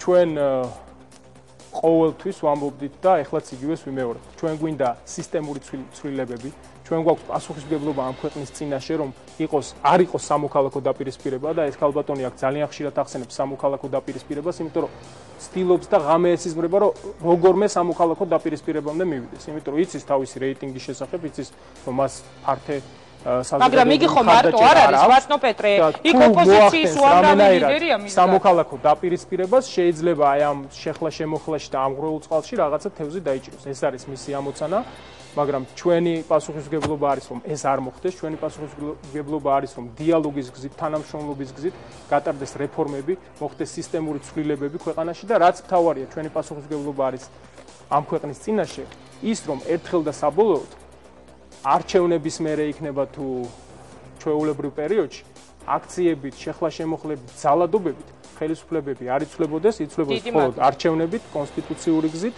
და საკანონმდებლო ჩარჩოებში და ფარგლებში. ძალიან დიდი მადლობა მინდა გისურვოთ, წარმატებებს გისურვებთ. მადლობა მინდა გადაგიხავთ უпростоით. ამ დროს მე მეუბნებიან, რომ ფეხბურთი იწყება და ამიტომ ცოტა ამერია დამშნობების სცენარი. წარმატებას გისურვებთ. ძალიან დიდი მადლობა, რომ მიიღეთ მონაწილეობა გადაცემაში. მაშასე ასეთი იყო დღეს გამოსული ჩვენი გადაცემის მთავარი გმირების პოზიციები. ვნახოთ როგორ განვითარდება მოვლენები. ხვალ არის ძალიან მნიშვნელოვანი დღე. კიდევ ერთხელ შეგახსენებ, რა მოხდება გაეროში. ალბათ ეს იქნება ჩვენი ქვეყნის მთავარი თემა. მინდა გისურვოთ მშვიდობა, დიდი მადლობა რომ გვიყურეთ, ნახვამდის.